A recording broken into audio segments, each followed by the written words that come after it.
Let's all go to the lobby. Let's all go to the lobby. Let's all go to the lobby.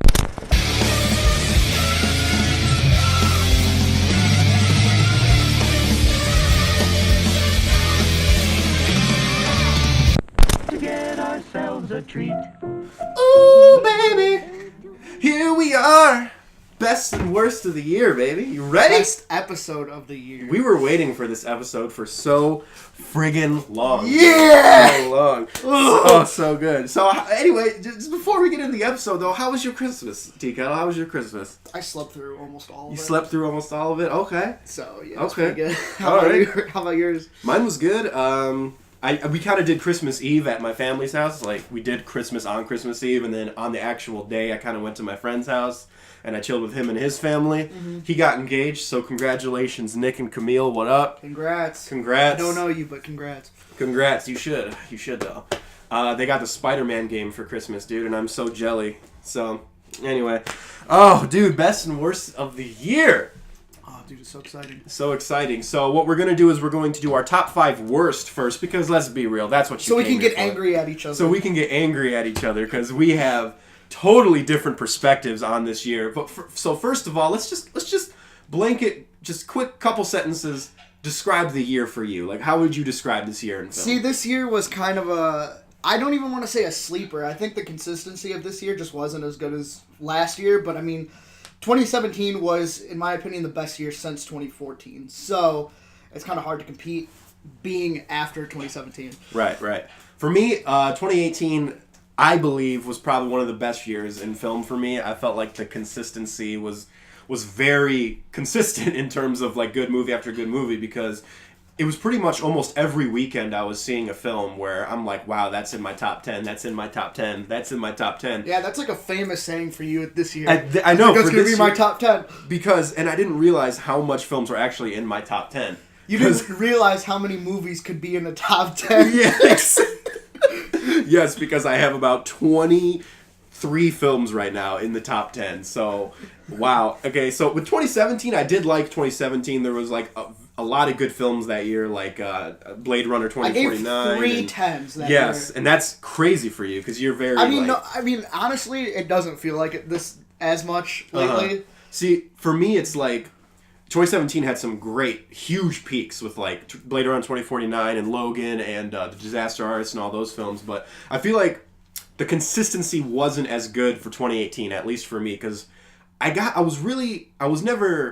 didn't hate any of these films, but I was really disappointed with some of the bigger films of 2017, like Get Out, Lady Bird, 3 Billboards Outside of Ebbing, Missouri, and Shape of Water. I thought all of those films were exceptionally average to me. So I was sort of like, I didn't hate them, but I felt like 2017 had really big peaks, but also really big valleys, where I felt like this one just had a lot of peaks for this year. Mm-hmm. You know, that's me, though. Yeah, I think our perception of both is completely flipped. Right. So it's going to be an interesting list. It's going to be super interesting. It's going to be super interesting. And we're just going to blatantly tell you guys right now there's going to be no news, no trailers. This is going to be the whole episode. Yeah, there's too much to do in this entire episode. There's too much to do. It's pretty crazy. So you got your lists ready? I got my list ready. All right. I wish I did some monumentous thing. Maybe I'll edit something in here. It'd be like, top 5 worst films ever. Or something. Or worst films of the year. Or just play like Rocky music or something. Yes, I was actually thinking of that. Hype it up, dude. Top 5 worst films of the year. But of course we got to do the honorable mentions first. Dishonorable mentions. Dishonorable mentions. Dishonorable mentions. Here we go. This is how. Oh wait, so is this the one that? Yes. Okay, I guarantee you I know what it is. Say it. Ant-Man and the Wasp. Nope. Damn it. Okay, never mind. Good. Close. Okay. Close. Okay. Ready Player One. Oh. Ready Player One. If this movie was just a mindless blockbuster, it would have been better in my opinion. But instead, it tries to go like above and beyond with this like philosophical message that was kind of lost on the main character. So therefore, it's lost on the fucking audience, and it just not cool for me. Not Okay. great. Not great. Okay. My first honorable mention is The Nun. Dishonorable mention, rather. Dishonorable. The reason this is a dishonorable mention for me is because this film does have, and I'm giving it credit, a really cool atmosphere. It harkens back to old 1950s Universal horror films like Dracula and Frankenstein. It has like the cool castle. This film has some pacing issues, but you can tell they tried with this film. You can tell that heart did go into this film, and they legitimately tried. It's not something like two other horror films I'm going to mention later on. This horror film actually did try to do something different and do something new. It just failed. So I appreciate a big swing and a miss, rather than just playing it safe and failing and already. So yeah. So again, the film isn't great, but it didn't make me angry because it did try to do something new, and it has some cool atmosphere, but the film is not good. And it's unfortunate because, it's added to the Conjuring universe. Yeah. And I really like most of those films, so it really is a disappointment to me. So yeah. This was a kind of a shocker for me. Sicario 2. Really? I didn't see it. There's plot holes. It didn't need a sequel to begin with, and then by getting Benicio's character back in the game, just kind of squandered his traits in the original. Yeah, I heard they went completely against his character. Yeah, that fucking sucked. It was literally every single thing that they did, like, set up for his original character. They're like, nope, we can't do it. Okay. And then it's just unfinished, meaning it will probably get another. It's literally unfinished. Oh, really? It doesn't have an ending. Wow, that's lame.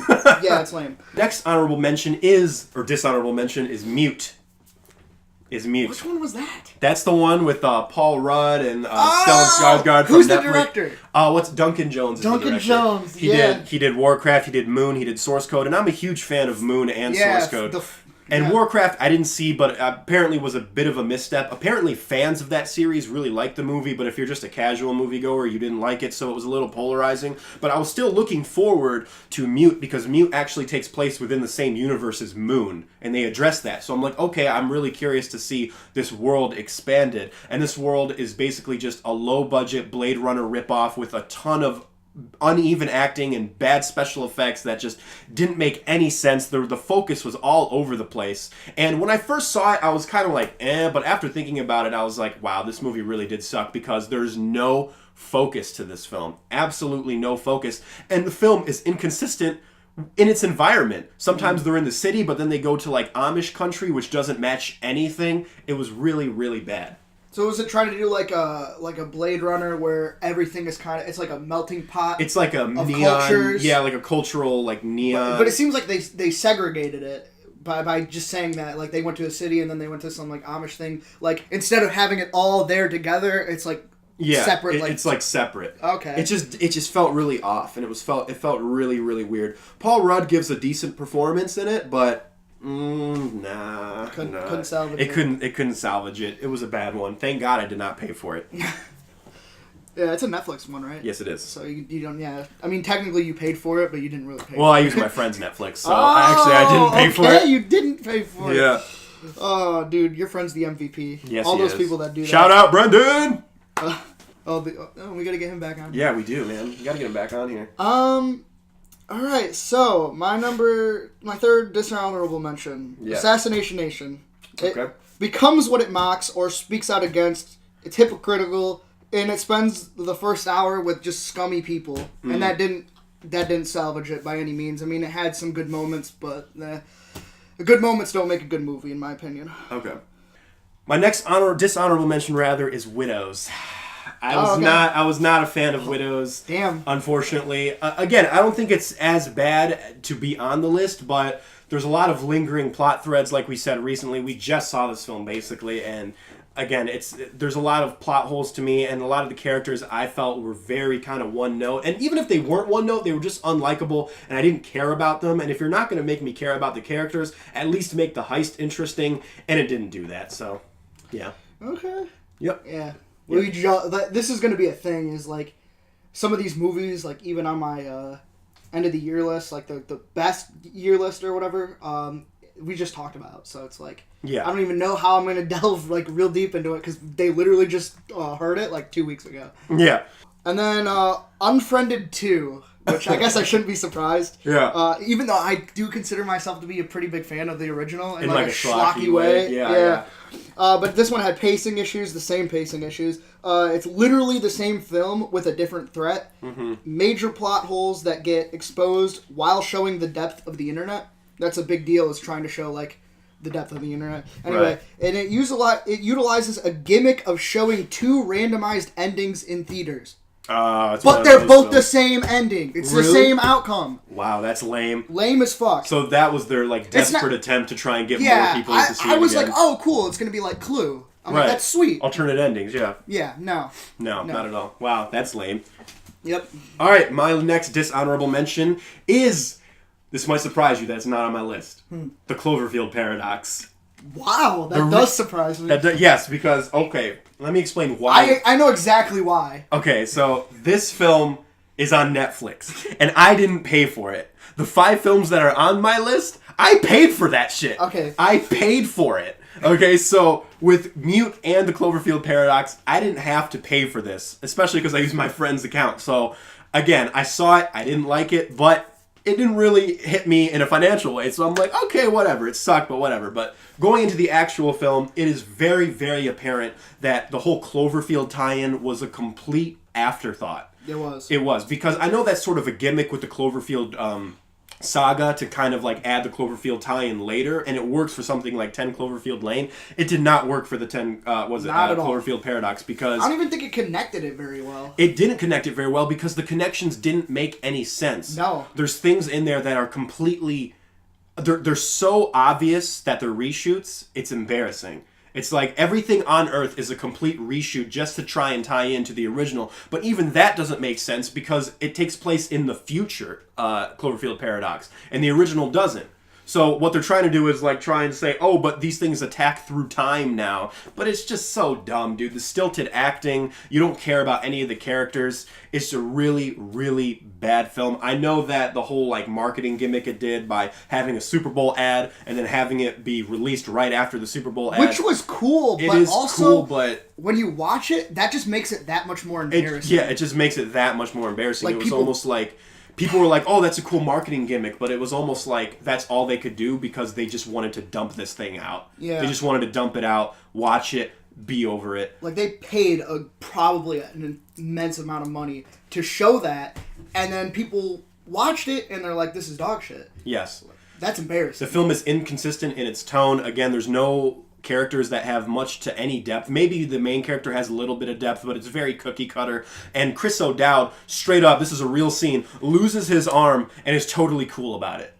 Yeah, there's tons of scenes like that. And then they're like, what is that? These scientists, these fucking geniuses in a room, they're like, what is that crawling around? Well, let's see. There's no fucking arm, and it looks like a fucking arm. And then he's like genuinely shocked that it's an arm. Yeah, but it's like that. Who's that Pokemon? it's my arm. And it's like crawling to him and stuff, and it's never explained. It's never explained. There's so many like things where they try to explain like time jumps and quantum leaps and like differences in space and time and like different dimensions and different timelines and all this shit. And it never makes any sense. And the set design of this film is stock as hell. It was better in Love, dude, and Love was made for $500,000. Mm-hmm. So yeah, this was bad. It was bad.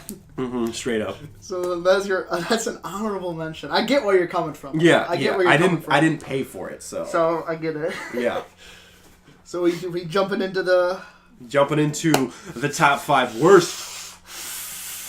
Oh boy. Okay. Oh boy, I'm gonna get heated. You're gonna get heated. I already know what's coming. You already know. I shit on these movies in front of you so many times. Yes. Now you get to hear it yes. live. You get to hear it. Well, you've heard it live. Yeah, I get to hear. They get to hear it live. They get to hear it live. Uh-oh.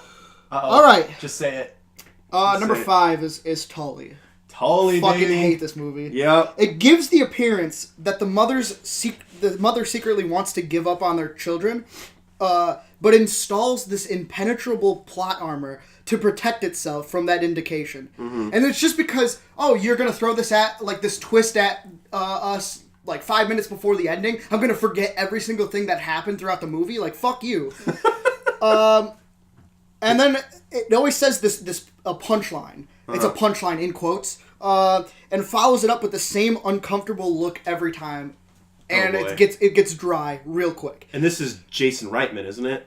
Yes. Same guy who did Juno. And Diablo Cody. And Diablo. Oh, yeah. Yeah, which I I think this is my first time seeing a movie with her. I've never seen Juno. Oh, really? So it's overrated as hell, dude. Yeah, so I've heard. And I hear that people are going back on it, and they're like, actually, don't like this movie. Yes, and I'm one of those people. And, I mean, I hear that actions speak louder than words when it comes to being a good parent, but I counter with being a good parent is appearing strong at your weakest moments. And that is not what happened in this movie. Yeah, it's fucking garbage. It pisses me off. It's supposed to be like a celebration of mothers, but it completely is the opposite. And it was completely falsely advertised too, from what I've heard, because I haven't seen the movie, but I saw the trailer and it almost seemed like they were trying to paint it as some sort of quirky comedy, and it just wasn't that at all. Like I heard there was some comedic moments. There's attempts, but no one in the theater was laughing except for Mark. Oh, of course. And I hope that he was joking. No, he actually thought it was funny. I was like, really? Did he like the movie, or? He liked the movie. Oh, okay. We got the same exact thing out of it, but he took it as a positive. I took it as a negative. Oh, okay. Well, that might come in later. Something actually in one of my. Oh yeah, definitely. Okay, my number 5 is Blockers, starring John Cena. Okay. Again, comedy is not on a high right now. Like, especially this year, comedy was really, really bad, except for maybe one, which I'll get into in a second. But Blockers was the epitome of everything wrong with the comedy genre right now. Stock cinematography, stock improv humor, stock music, stock everything, dude. Stock acting. Everyone is phoning in their performance. Watching John Cena act like a sensitive man-child was funny for maybe 10 seconds of the film. It is not enough to ride a whole film out of, and it just did not work, dude. I did not laugh in this film. There was maybe like a 1 or 2 jokes I sort of chuckled at. The only saving grace to this film was Ike Barinholtz had some genuinely funny lines, but other than that, this film really fell flat, and it was really kind of odd and disturbing with some of its jokes. Like watching John Cena eat his daughter's panties was like, ugh, like I don't want to. What the fuck? It's gross. I'm like, that's gross, dude. I don't want to see that. Also, this film tries to boast a very. I'm not taking a political stance here, but it tries to boast a very political message, and it's very obvious in its political allegory, and it's just, it's so dumb, dude, and it tries to glorify a certain type of lifestyle that I'm like, come on, dude, with like sex and drugs, and it's like, this is just a part of growing up. No, it's not, dude. It's so dumb. It's like, take a coming-of-age film, make it a typical raunch-com that you've seen 1,000 times, and then add John Cena. That's this film. Okay. It was very, very bad. Well, it's actually doing pretty well. Like, it's being received pretty well. I saw it on, like, the top 200 of the year. Really? On Rotten Tomatoes. Well, I guess if you do 200 films, you're kind of scraping the bottom of the barrel. In any year. 200 films? That's a lot of films. I think it was anything above 80%. Really? Yeah. Wow, it's above 80%? Wow, I did not get that out of that film at all. I would straight up give this film maybe a 20%. I give this film 2 out of 5. Ike Barinholtz was that one extra star. He saved it from being a 1 star. So congrats, Ike Barinholtz. But yeah, this film, completely stock, completely typical in all of its raunch-com humor. You've seen it 100 times before. Not creative in any regard. All right. Well, you knew it was coming. You knew this. Yeah, I knew this one was coming. Yeah. Yeah. Star is Born. What the fuck, dude? Oh man, this movie just makes me mad, especially after watching the other ones, and they're so good. And the fact that this movie kind of copies it is just another negative to the movie. But don't you think? I mean, we'll get into it later. You just go ahead. Characters can't maturely come to terms with their flaws, making them unbearable to watch. Cringy relationship. Cringy. I'll still never forget the fucking nose comment. No. Confusing and fickle milestones in their relationship. You're fucking crazy. Copy and pastes the same plot points as the original, but utilizes them for identifying flaws in each character. Oh, mother, you're killing me. Fuck, it's just unbearably annoying. Dude, you fucking... I cannot wait to leave that theater. Dude, remember when I said we had a dream about fighting? Yeah. This is it, motherfucker! I knew it was coming, but you also knew that this was coming. I also knew it was coming, man. I don't want to get too much into it because it might come up later in a different list, but yeah, dude, I totally disagree. Totally disagree. It's the total opposite. If you hate this film so much, though, why do you think... I mean, I'm genuinely curious, too. I'm not saying this as like, why do you think? Like, I'm saying, like, why do you think it's getting such positive reception? Okay, well... It's kind of hard to explain, but part of me thinks some people probably haven't seen the originals, which probably has to do with it. If they saw the Judy Garland version, I think that they would like that version better. And also, I don't know, people like that kind of music and stuff. Like, it's something, there's something there that's relatable to them, or something that's, like, a part of their everyday life, the pop culture that they associate with. I don't know, man. I really don't know. Yes. Because, yeah. Just witnessing the people sitting next to me in the theater. Like, these were like, it was like 4 girls. They were probably teenagers. Yeah. They were on their phones the whole time until the end of the movie. Then they started crying. It's like, you obviously didn't care for this movie that much. Well, that's probably just indicative of teenage girls, though. They don't care about any movie. Yeah, you know? Perhaps. I'm not going to get too much in this film because it's going to come up later in a certain list, but... on a certain list. On a certain list. I wonder which one. So mysterious. I know. Which one is it going to be? Shrouding it in mystery, dude. Which one is it going to be? Yeah, so I won't dive into, rebuttaling you right now. Yeah. My next one, my number 4, is The Predator. Okay. It was just a bad attempt. Of all the 80s nostalgia porn, like, franchises that they try to bring back, this is one that just needs to die, dude. And I like the first Predator film. I do, but this one was completely unnecessary. And it almost seems like Shane Black felt the same way, because Shane Black did not bring his A game with this. Okay, the reason it's lower on my top 5, though, is because this film does have some genuinely funny humor. And there is some really funny moments and funny lines, but every character is just a cardboard cutout of another character within the film. As in, every character is just a clone. There's nothing differentiating any characters. They're all these crazy, quirky guys, and they have superficial quirks, like one stutters and stuff like that, and one is like, I don't know, black. One of them smokes and like puts the cigarettes out on his tongue. But like, you need more depth than that. You need more than just the superficiality of the character. And this film didn't have that. Every character was the exact same character. And it tried to do something different with the Predator series, which I totally get. And I understand, but it did not work. Okay, it failed on all cylinders, especially with the awful stilted acting and the terrible ending. And also, the main character of this film, the guy who you're supposed to root for, the main protagonist, is the least interesting character within the film. Who is played by that character? It's Charlie Hunnam. Oh, or is really? it Garrett Hedlund? Yeah. I think it's Charlie Hunnam. Yes, that's who it is. Okay. No, who is it? Oh God, it's the guy who was in Logan. The guy who was in Logan. He played. You don't even know. He was the guy. I know, because he's so freaking one-dimensional. What is his name? He was in Logan. He was the villain. You know, Donald Pierce. He had the mechanical hand in Logan. I don't know. Yeah, I can't remember his actual name. It's funny that he becomes the main character when you have like Thomas Jane. You have like. Keegan-Michael Key. You got all these characters, and who was the guy from Moonlight? What was his name? I can't remember his name either, but he was probably the most interesting character. His name was Nebraska. I actually remember his name. But he was the most interesting character in the film, and yet he was reduced to the secondary character, to this really bland, generic hero type. That just seems like a weird choice. And it was awful, dude. There are some bits of dialogue in here that are just so bad, dude. It felt like a preschooler wrote some of this dialogue. It was terrible. You could kind of see that in the trailer. Yes. It'd be rated E for everyone. Oh my God, that was so bad. I actually kind of gave that joke a pass because it's kind of explained that he's trying to make bad jokes within that scene, but other jokes he makes are just as bad. So it's like, okay, what are you talking about? Then that trailer needed context. Yes. It really did. Yes. I was not with it immediately from the trailer, and I was not with it to the end of the credits. It was awful, dude. That's unfortunate. Yes. Number 3. Mm-hmm.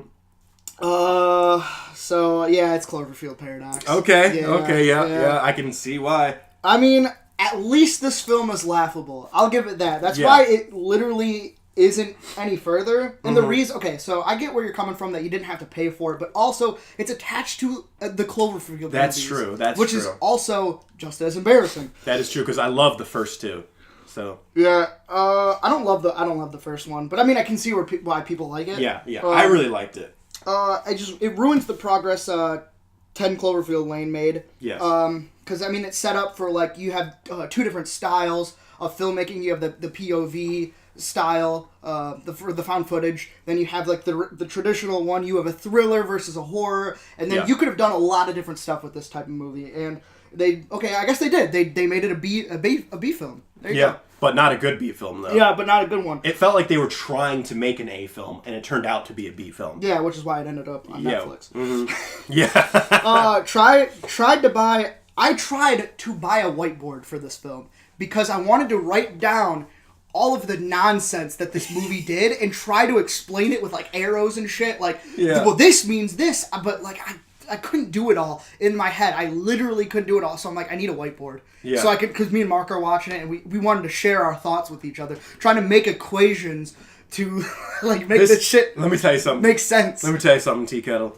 This movie's not worth that much of your time. It's not worth that much of the time, but it seemed like a funny idea, especially if we, like, filmed it or whatever. Yeah. That would be awesome. But, like, $200 for a whiteboard, yeah, I'm not cashing it out for this fucking movie. Damn, $200 for a whiteboard. Where are you shopping for whiteboards? Who's your whiteboard guy? Amazon. Oh, damn.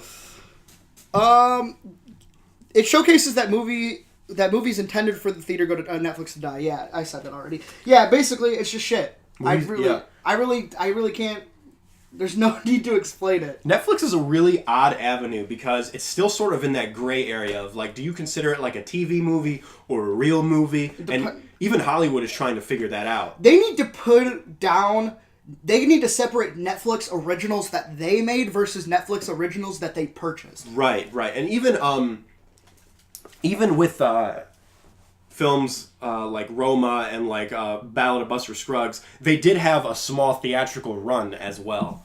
Maybe that's why some of them are nominated for Oscars, because I think the rule is it has to be 2 weeks in a theater, right? At least one theater. Yeah, that's the rule. So I guess maybe that makes it count as a traditional film as opposed to a television film. So who knows? You know, but Cloverfield Paradox was a straight television film, I would say, but it's still an awful film. Yeah, I think they need to separate it so we know, like, how to set our expectations. Exactly, yeah. It's very difficult with Netflix, and I'm still trying to figure out, I think a lot of us are still trying to figure out, like, where Netflix flows within the whole ether of the thing, so, you know. Maybe we should just take it, because it's one of those things where you want to watch it as soon as possible because, you know, you got to jump on it before everyone, like, spoils it for you or whatever. Yeah. Because every single person will end up watching a Netflix original if it gets enough buzz. Oh, yeah. But if we just give it a second and just waited for, like, what Rotten Tomatoes had to say or whatever, I'm sure that we would have avoided this mess. Yeah. Instead of watching it the day it came out. Yes, because the marketing got us. We were like, oh. But we fall for it again. Yes. Okay.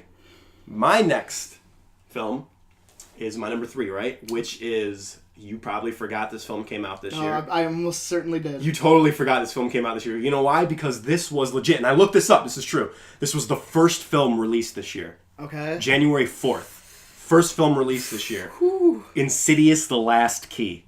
Oh, yeah. That came out this year. I thought that... Okay. And it was horrendous, dude. This was a huge disappointment for me because, like... You love them. I love the Insidious films. I even like the third one, which didn't get that great reviews. Even the second one didn't get that great of reviews, but I like the second and third one a lot. And the fourth one I was actually kind of looking forward to because, yeah, they got another new director. It wasn't the director. It wasn't James Wan, and it wasn't Lee Winnell who did the third one. It was someone new, Adam Ryber, I think his name was. And he, honestly, man, I'm sorry. No disrespect to Adam Ryber because I understand how hard it is to make a film. But this film was butchered, dude. This film suffered from awful plot holes, lazy writing. They obviously tried to tie it into the first one again, and it didn't make any sense. It's a sequel to the third one, which is a prequel, which makes this one's the prequel sequel, and then they still try to tie it into the first one? What the hell? The second one, which was the only true sequel, ended on a cliffhanger. Are they ever going to address that cliffhanger? Apparently not, dude. There are some really awkward and cringy scenes in this film. I don't like to use cringy because I feel like it's an overused word, but there really is some cringy moments in this film because there is a character in this film who is Lin Shaye's, I believe, niece. You know, it's her niece, and she's 20-something in the film. And she's a 20-something-year-old actress as well. Lee Winnell is kind of her love interest, in a way. Lee Winnell, who plays the ghost hunter. You know, he plays Specs, one of the ghost hunters. Okay. And he's 40-something in real life. And I'm like, okay, this is very odd, man. This was very odd to see this 40-year-old man hitting on this 20-year-old girl. And it's meant to be, like, touching. It's meant to be, like, cute. And I'm like, I'm not finding this cute at all. I'm finding this very strange. Very strange. This movie was completely stock in every way. And, wow, this film looks like it was made for $10. Maybe that director's trying to make that relationship, that type of relationship, like, acceptable. Something like Michael Bay. I didn't see Transformers 4, but I believe there was a scene where they literally try to justify a 17-year-old going out with like a 25-year-old because of the Romeo and Juliet laws. And then he has the card in his wallet too. Okay. I mean, a 17-year-old, yeah, that's messed up. Yeah. But it's a 20-year gap. I don't know. Today's a weird time for that. It is a weird time, but the point is, I mean, they don't dwell on their age. I had to look it up to really like feel uncomfortable about it, but it was just a bad movie all around with bad writing, bad special effects, bad jump scares. Nothing about it was creative. The cinematography was completely stock. There was a diner scene where something like intense happens, like this character meets another character that she hasn't seen in over 20 years. And you're like, oh, this should be really emotional for her. This should be like an intense scene. And it's shot in a way that takes the emotion out of it completely, which just shows you how important cinematography is. Yeah. Because this was just a straight up, they basically found a diner, put it on some dude's shoulder, put the camera on some dude's shoulder, and they're just like, just film this thing. And then it took the emotion out of it completely, dude. Oh yeah, I've seen that happen many times. I actually saw it recently with going back and rewatching the first Mad Max. Oh, yeah? Yeah. And that's unfortunate coming from George Miller. Yes. Well, first Mad Max is very, very low dated. Budget, very dated in a lot of ways, but yeah. Yep, so, that's my number 3. Number 3. Uh-oh.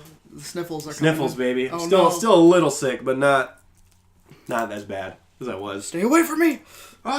Number 2. Yes. Jurassic World 2. Oh, I didn't see it. Stock cinematography, uninspired direction, stereotypical archetypes, almost offensive archetypes of like characters and stuff. It's fucking, wow, appalling. Which kind of sucks because J.A. Boyana is a great director. Mm-hmm. You know, he made The Orphanage and A Monster Calls and Impossible. So. Okay. Yeah. Anyway, it's dull as hell, blasphemous ideas that will almost certainly get used down the road. Like, wow, they're fucking the lore up real bad. Uh-huh. And actually, it's kind of funny because there was a time when, after Jurassic Park 3, they're like, this is what we want to do with it, with the script or whatever. This is what we're pitching to you. And they're like, this is so stupid, we're going to fucking scrap this shit. We're done. We're done with Jurassic Park. Yeah. And they're literally heading down the same avenue right now. Oh, again, boy. The same thing. Man, boy. it really just sullies the Spielberg films. Can I be honest? I've never had. I like the first Jurassic Park. I think we talked about this. But I never had that like huge nostalgia for it. I didn't even like the first Jurassic World. You know, I'm gonna be honest with you. I was not a huge fan of it. I thought it was a little bloated. And the pacing was very strange, and it had some really strange character moments. I did not see Fallen Kingdom, but I have seen people review it. Like, I saw the Nostalgia Critic's review of it, and he basically just showed the entire film, so I do know what happens. And it seems like this film was basically the midpoint that nobody wanted to see. What everyone wanted to see was the aftermath of the end of this film. Like, you know, at the end of this film, that thing happens where like the world is infested, whatever. That's what people wanted to see. But instead, this is almost like the bridge of the film that people got and the film people wanted to see. And it's just that unnecessary bridge they didn't need. Remind me later, if you don't know what I'm talking about, like, what they tried to do. Oh, I know exactly what I'm talking about. I know exactly what you're talking about. I thought they straight up basically copied and pasted that idea in Jurassic World even, though. I mean, I know they didn't use that particular species, but they used 2 different of the same species to make the was it Indoraptor? No, not Indoraptor, the Indominus Rex or whatever. I thought that was stupid. I was like, okay, you guys are just going back to that failed idea of the original saga. So, you know. Yeah. I mean, Jurassic World 1 was just incredibly average to me. Yeah. This movie was just is terrible. Yeah. Fucking awful. I think it should stop. Do you think it should stop? I think it should stop. Yeah, it's done. It's done for. Yeah, make a new... If you're going to do anything dinosaur-related, make a new one. Yeah. And I'm not even huge on dinosaurs in general. I mean, so. yeah. So there you go. Sure. All right. Number two. Okay.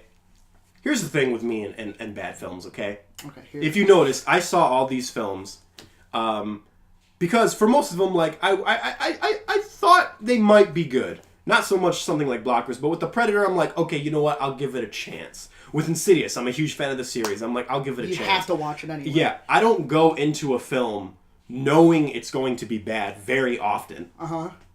Except for this film, Slender Man. Oh, okay. Slender Man, I knew it was going to be bad. Okay? But the thing is, I went in there because I have a very strange history with the character. I made a Slender Man short film years ago, like in high school. I was like really into Slender Man at some point. I was obsessed with Slender Man. Yeah, I was really into him too at one point. So I felt like out of obligation, I had to see the Hollywood version of Slender Man. Holy crap, dude, was this bad. Okay, this film does have some creative imagery. Very, very few shots that are actually kind of impressive. But even though they're somewhat impressive, they're still derivative of something like The Ring and The Grudge. It basically takes all of its horror elements from other films that you've seen 100 times before. It's nothing but your typical jump scare fest. There's no color into this film. In terms of literal color, because it's almost black and white, but also with the characters, there's no levity. All these characters make the dumbest decisions. They get people like Joey King and the girl from Ouija 2, basically these stock horror Scream Queen actresses, the new Scream Queens nowadays, and it just didn't work on any level. They almost turned Slender Man into like this alien who can like manifest in like certain stupid ways. The way Slender Man comes into their lives is totally derivative of The Ring. Like, my mouth dropped over how freaking derivative it was. Mm-hmm. Over how much it just blatantly copy-pasted The Ring. I was like, wow, you went there, dude. You straight up went there. And the dialogue is so bad. There is a line. You ready for this? This is a real line. I love it. This is a real line. Okay. Hold on, just give me a chance to think about it, because I gotta remember it, okay? I'm gonna edit this pause out. Okay, so it's like... Okay, it's like these two girls are talking to each other, and like Slender Man is trying to infest their brain or whatever, and one girl tells the other girl, okay, it's like a computer virus. He's infecting our minds like a computer virus, but for your brain. You mean like a normal virus? Like a normal virus that infects your brain? Are you serious? Come on, people. Come on, dude. Just go to like a dictionary or something. I laughed so hard at that line. It's like a computer virus, but for your brain. And then I turned to my friend Mitch, who saw it with me, and I'm like a normal virus? Like what a virus is? A disease that infects your brain? Ah! Was there people there? There were people there. Holy crap, dude.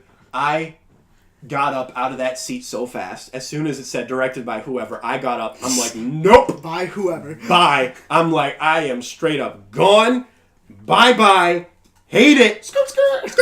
I straight up left, dude. I straight up freaking roadrunnered out that bitch, bro. Holy crap, this film was so bad. And I knew it was going to be bad, but I felt like I had that strange obligation. I was like, I have a history with this character. I made a short film about Slender Man years ago. I'm like, I am going to see this film knowing it's going to be bad. And it wasn't as bad as I thought it was going to be. It was worse. So. Wow. Yeah. Interesting. Mm-hmm. I almost got arrested because of Slender Man. Yes, you and your brother, right? Yeah. There's a couple of us. We were trying to look through an abandoned building. That was a stupid idea, and then the cops came up like, what are you doing over here? You're gonna think it's stupid, sir, but we're looking for this internet thing. The thing is like, I think there's potential for a Slender Man movie. I really do, because he's an intriguing character, and he's sort of like, he's like an urban legend in the modern age. Yeah, he is. He's like he's the internet's first urban legend, and there's a lot of potential there, and they squandered it by using just a typical archetype of typical horror movie plot, and it was very, very disappointing. Yeah, it's that January release mark, dude. Yeah, dude. Oh, you know, January. January's coming up, dude. Oh, Yeah, so in other words, any movie that is in theaters from November and December are going to stay in theaters for like an entire month. Pretty much. Additionally. Number one. What's your number one? We have the same number one. The same number one? Yeah. Okay, let's just say it at the same time. 1, 2, 3. Venom! In the bad boy denim. Oh my god. At least I got that out of it. Listening to you say it is better than actually listening to the song. Dude, it's such a... This movie was absolutely horrible in every way. I think the thing I don't like about this movie most is just the gall of this film. The gall of it. To be like, you know what? You may have Spider-Man, Marvel, but you know what? We don't need Spider-Man. We have Venom. That's right. Venom. Who's with me? And a lot of people went, yeah! Because they all fucking saw the movie and it made a shit ton of money. Yeah, apparently. Holy crap, dude. This film, I believe, was the 5th or 4th most successful film this year. It's almost at $1 billion worldwide. I can't believe it. This film looks like a superhero film that was made in 2004 with Evanescence doing the soundtrack. Okay? Legit.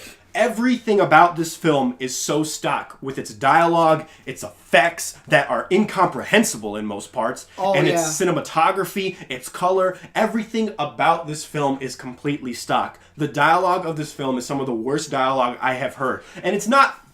I wouldn't even say a lot of it is really bad, but a lot of it's bad in just a really, really bland, one-dimensional way. This script was a first draft, dude. There's no way they wrote multiple drafts of this script, dude. This script was written by the same woman who did 50 Shades of Grey, and it shows. Yep. It really shows. There's just really awkward pacing between these lines. Tom Hardy is trying to make something out of this character, but he's I don't failing. think he is. No, it literally seems like he was drunk throughout the whole thing. Well, that's what I'm saying, though. Like, what I'm saying is, like, the character was so bland, he tried to add dimension to it, but in doing that, he just created this weird, like, stuttery, like, drunk... And that was before the symbiote, infected him. Yes, and it didn't make any sense. And the film doesn't follow its own rules between bonding with the symbiote. The frickin' villain is the most one-dimensional villain ever, who can bond with the symbiote no problem with his symbiote, but then all of a sudden, like, Eddie Brock has a hard time. Why? Yeah, there's, like, this confusing relationship between them, too. Between Eddie and Venom. Yeah. Because, and another thing, too, is, I think you noticed this, you know, within the film, it's explained that, like, symbiotes are very particular about their host bodies. And that if you don't match up perfectly, you die. Even if you don't match up, like, one molecule isn't aligned, like, boom, you're dead. Yep. But then all of a sudden, Venom matches up with frickin' Eddie Brock's girlfriend, no problem, and, like, with a bunch of other people, because there's a part where frickin' Riot and Venom straight up, like, go from person to person. You know? Yeah. And it's ridiculous. And there's so many gaps. Like, it took Riot 6 months to get from Tokyo to New York. Why? Because of plot convenience. That's why. It's absolutely awful. Yeah. Yeah, you pretty much just stuck. Yeah, sorry, I had a huge rant because No, it's fine. This film, we have a whole review on it on this channel, so if you want to just check it out, link is in the description. Like, if you want to check out like our full Venom review, it is awful, dude, and we dive more into what the problem with that film was. Again, the whole idea just boils down to, why are you going to make a Venom movie without Spider-Man? And why are you going to do more? Yeah. Like, there's literally no reason. Are you trying to make a new extended Sony universe with just Venom? Yeah. Are you trying to make a Spider-Man universe without Spider-Man? Because, sorry to break it to you, Sony, that's the dumbest idea I've ever heard. So 2000, whenever Spider-Man came out. I hope, and I know there's rumors right now that Sony's trying to leverage the success of Venom against Marvel, saying, okay, this is why we don't need Spider-Man, and like, we're not going to give you any of our other characters now. Oh my god, dude, I hope that's not true, because it's petty, dude. It is petty. And again, this was a huge hit in China because China is very much into like kaiju type films and like monster films. Yeah, they like their Transformers. Yes, and this is what that film was to them. Even though I rewatched an action scene recently just because I was on the internet and I'm like, let me just rewatch this. It was so incomprehensible, dude. You can't tell what's happening. You have a Venom character fighting another Venom character. Same exact color. Same exact color. Yeah, just a little bit of a yellow tint, but not enough. No, not nearly enough. Not enough. It's like the silvery... Like, it's silvery. Yeah. Oh, wait, no. Who's yellow? Who's the yellow one? Yellow is Scream. Scream, okay. Which they show a yellow symbiote that's just never explained. So they might be keeping it open for the sequel. And speaking for the sequel, its mid-credit scene was horrifically bad, dude. Holy crap. I've never seen sequel bait this hard in a long time, dude. I really want to say the line right now. Oh my god. Okay, spoiler alert, but trust me, don't watch Venom. When I get out of here, there's going to be carnage. I'm like, are you serious? Are you serious? Shut the fuck up. Oh my gosh, dude. Why? I hope you enjoyed that paycheck, Woody Harrelson. That's our top 5 worst films of the year, baby. All right, let's go on to the list now. The best. Yes. Let's go on to the best of, baby. Now let's get happy. Let's get happy now. Let's get fucking happy. Let's get happy now. But before we do that, do you mind if I pause and grab a little swig? Dude, do it. All right, I'm going to pause and grab that swiggy, baby. Woo! We're back. I got my sippy, drinky. That's right. All right. Oh, that feels good. I noticed my mouth is dry. I was spitting a lot. I got to... So... Last time I started first, so why don't you start first? Oh, we're doing honorable mentions now, though, baby, right? We're doing honorable mentions. Ooh, honorable mentions. Okay, now let me just do a little disclaimer here. I loved this year so much. I have a complete overspill of my top 10. I legitimately have a top 20. So, but what I did was I did not take that overspill and put it in honorable mentions because I figured that was actually two different. You know, that's two different lists for me. Sure. Because I felt like the films in my overspill are better than the films in my honorable mentions. You know, so I didn't want to take those films from my 11 to 20 or whatever and put them in honorable mentions because I didn't think that would be fair. Okay. So anyway, I just wanted to point that out. My first honorable mention is Deadpool 2. It's a fun film. But I don't think it's as concise as the original. I feel like the film has some lazy writing, and even though the film acknowledges that it's lazy writing, that doesn't make it clever. I kind of don't like when films do that. It's actually kind of a pet peeve of mine. It's like, oh, because the film acknowledges that it's bad, that makes it good. It's like, no, it doesn't. You know, maybe sometimes it might, but not for this film, I don't think. And also, I really wish they developed the relationship between Deadpool and Cable more. If anything, they gave the Deadpool and Cable relationship to Deadpool and Colossus, which in the comics, Deadpool and Cable is a huge thing, but it was almost like they threw in Cable out of obligation because that's huge in the Deadpool lore. Mm-hmm. But I didn't feel like they connected as characters as much. Well, they'll probably make another one, and they'll probably connect it a little bit. For sure. There's already history with him and Colossus, and with Colossus and the viewer. True. And I understand that's why they did that. But, again, it was a fun film. It had some really funny jokes and some good moments, so I liked it. Yeah. Good stuff. So how do you want me to do this? Because I have a top 25 list here. Yeah.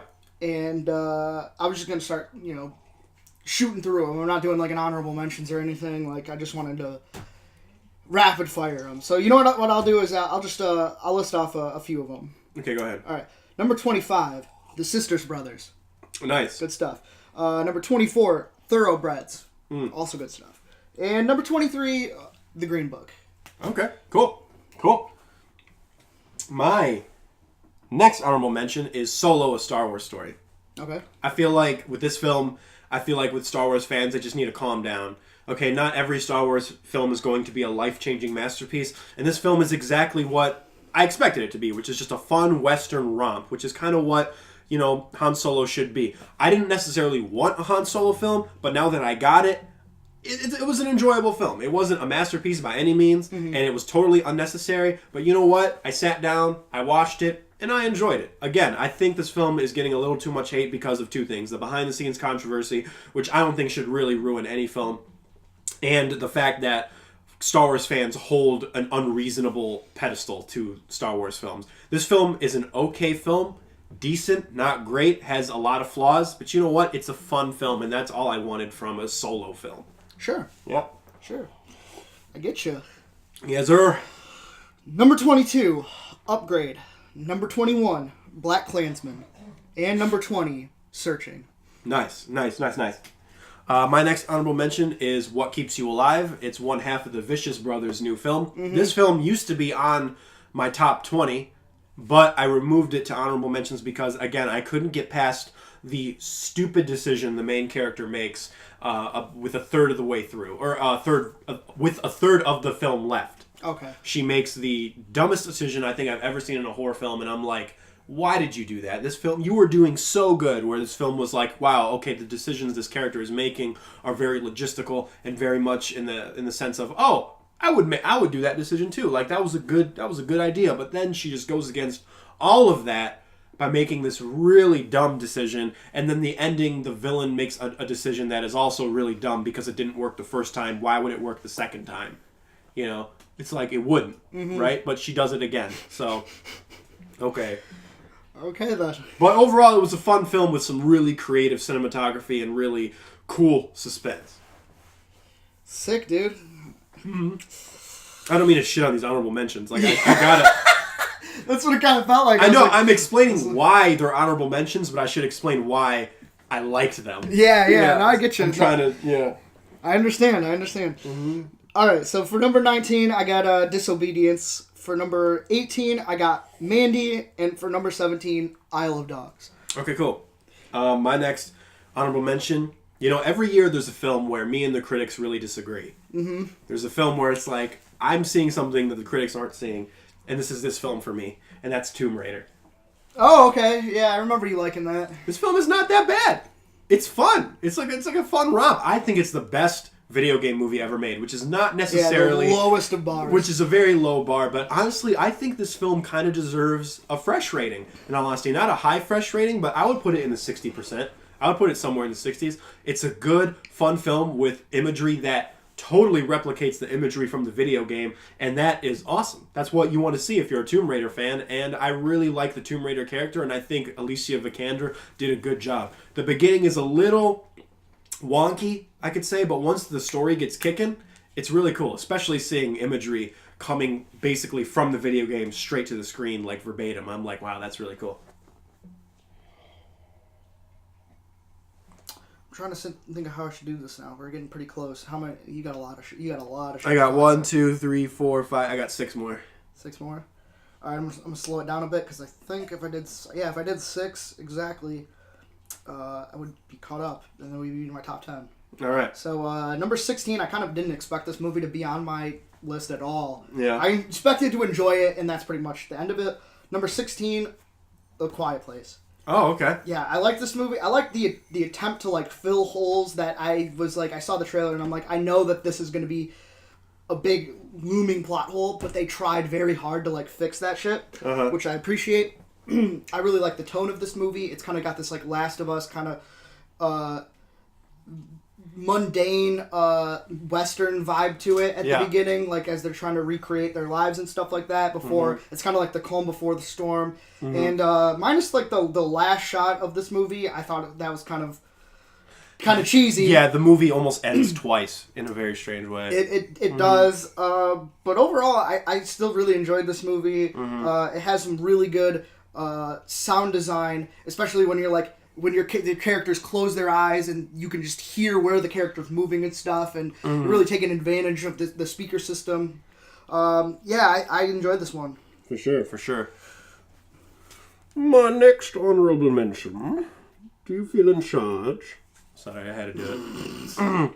My next honorable mention is Crazy Rich Asians. Okay. This is probably one of the best romantic comedies I've seen in a long time, because romantic comedies have been on the decline lately, But this one really does it well. It has really nice cinematography and amazing acting. The only thing that keeps this in the honorable mentions and away from my list is the pacing really, really drags in the middle for me, to a snail's pace. Also, there's a lot of subplots that I felt like I wasn't invested in, and every time it would cut back to the subplot and take away from the main characters where I was really interested in, I was like, oh man, come on, why are we going back to these people? Apparently, according to my friend, they're setting up a sequel.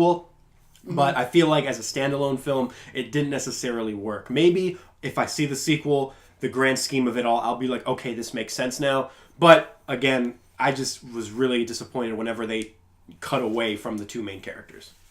So that's it. Number 15, The Old Man and the Gun. Nice. Really good send-off to Robert Redford.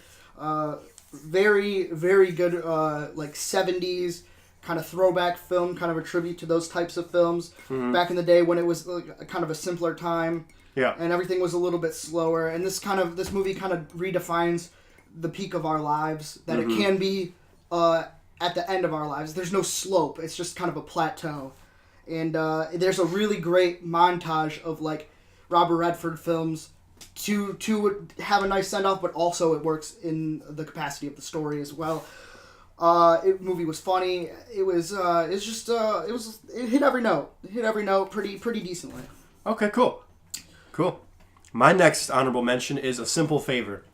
Okay. This is Paul Feig's new film, and it is inspired by like 60s noir films and very Hitchcockian in a lot of senses, and I liked the mystery of the film.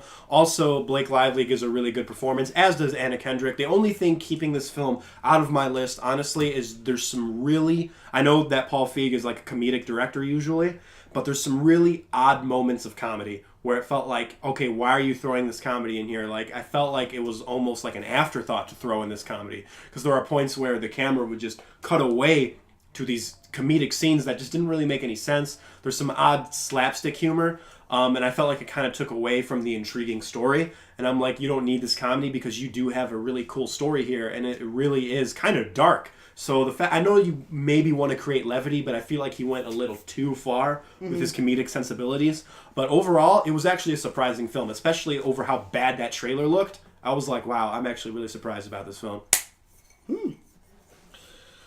Number 14, a sequel that we should have gotten a long time ago if we were going to get the sequel to it. The Incredibles 2. Nice. I really like the return for the characters. They're all really good.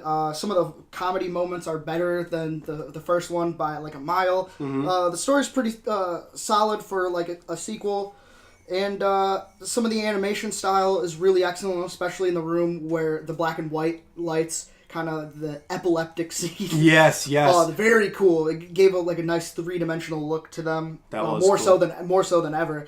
And I really like the foreshadowing in this film. It's very kid friendly. It's something that kids can pick up on, and if you ever want to get an eye like at an early age for like foreshadowing, this is like the perfect way to do it. Yeah, and I agree with that, but I think a lot of people viewed that as a negative. That's what I'm saying, but I think for the audience, given the audience, that's kind of a positive for me. I feel like if you're an adult, you can see it coming, but I feel like, as much as you love The Incredibles growing up, The Incredibles are not... It's not for you anymore. It's not for you anymore. It's meant for the younger generation. Yes. That doesn't mean you can't enjoy it, but, you say the foreshadowing is obvious, that's intentional, I think. Yeah, it's intentional. I think Brad Bird's, that was his intention, so... Yeah. Yeah, it's like a little Ghost Protocol. Yes. Yes. And can I just give it... Michael Giacchino's soundtrack is always fantastic. Oh, Michael Giacchino's amazing, dude. Yeah, it's real good. He's so good. My next honorable mention actually might kind of surprise you, because you probably didn't think I actually liked this film, but after a while it kind of marinated, and I'm like, oh, the film wasn't that bad. And that's 8th Grade. Okay. The film is probably one of the better coming-of-age films, because I'm not a fan of coming-of-age films, but if I had to choose between the two coming-of-age films, which is so realistic it's boring, or so overdramatic it goes against what a coming-of-age film is, I would rather choose the realistic film that doesn't necessarily interest me that much. And I think this film is the, like one step below Boyhood, which is actually an amazing film, Boyhood. I think this film kind of captured the spirit of what it's like to be an 8th grader in, modern culture. But it just falls into a lot of coming-of-age tropes that I just do not like. But it also avoids a lot of coming-of-age tropes I don't like. So I'm kind of in this weird gray area with this film. But for a coming-of-age film, I think it's one of the better coming-of-age films I've seen in a long time. That's why it's an honorable mention. Yeah, I mean, I'll definitely give it some credit, but I could never sit through that movie again. No. I didn't even have to use the bathroom, but I just went to use the bathroom. It was tough. For one specific scene, and when I came back, that scene was still going. I was like, God, are you serious? It was tough. Whew. It was tough. It was a tough one. But yeah. Very surprised about Bo Burnham's direction. I'm actually surprised that you included that on the list. Yes, I know. I knew you would be. So, interesting. All right, what's your next one? Number 13 is The Tale with Laura Dern. I haven't seen it. I haven't even heard of that. It's an HBO film. I talked about it not very much when I reviewed it or whatever. And I mean, this movie's kind of short and simple. It's a movie about a girl who had been sexually abused, but like she didn't think that she was being sexually abused at the time because she was like very mature for her age, and this is based on a true story and stuff. So it kind of goes back, does the whole backstory thing. Yeah. Shows all that, the flashbacks, and then it shows like her in real time and how people kind of like feel sorry for her. And the movie's very palpable. It has a really, really good ending and a very strong final shot of the film. Mm-hmm. And it was just a good performance from Laura Dern. Really good performance. Okay, cool. My next honorable mention is interesting because this was on my list for a long time, and I was always back and forth. I'm like, should this film be on my top 20 to 25 or whatever, or should it be an honorable mention? It was fluctuating a lot, and it ended up on the honorable mentions, which is Ant-Man and the Wasp. Okay. I liked Ant-Man and the Wasp. I especially liked it the second time I viewed it. I watched it in the theaters twice because my friend wanted to see it, a different friend. Mm-hmm. And the second time viewing it, it was a lot better. It was a lot better of a time. Everything flowed a little more. I don't exactly know why, but it was just a better experience overall viewing it a second time. But I feel like there are some misplaced comedy moments. I felt like they kind of dumbed down Scott Lang from the first one, because in the first one he's like a master thief. He's a smart guy, like he's goofy. Yeah. But he's a smart dude. In this one they sort of just made him like an idiot. And I'm like, I don't like that whole mentality. Yeah, of like, I definitely got that feeling. Yeah, especially like, and I'm not saying this is their intention or anything, but it's like, maybe it's because they added the Wasp, who steals the show, by the way. Evangeline Lilly is great.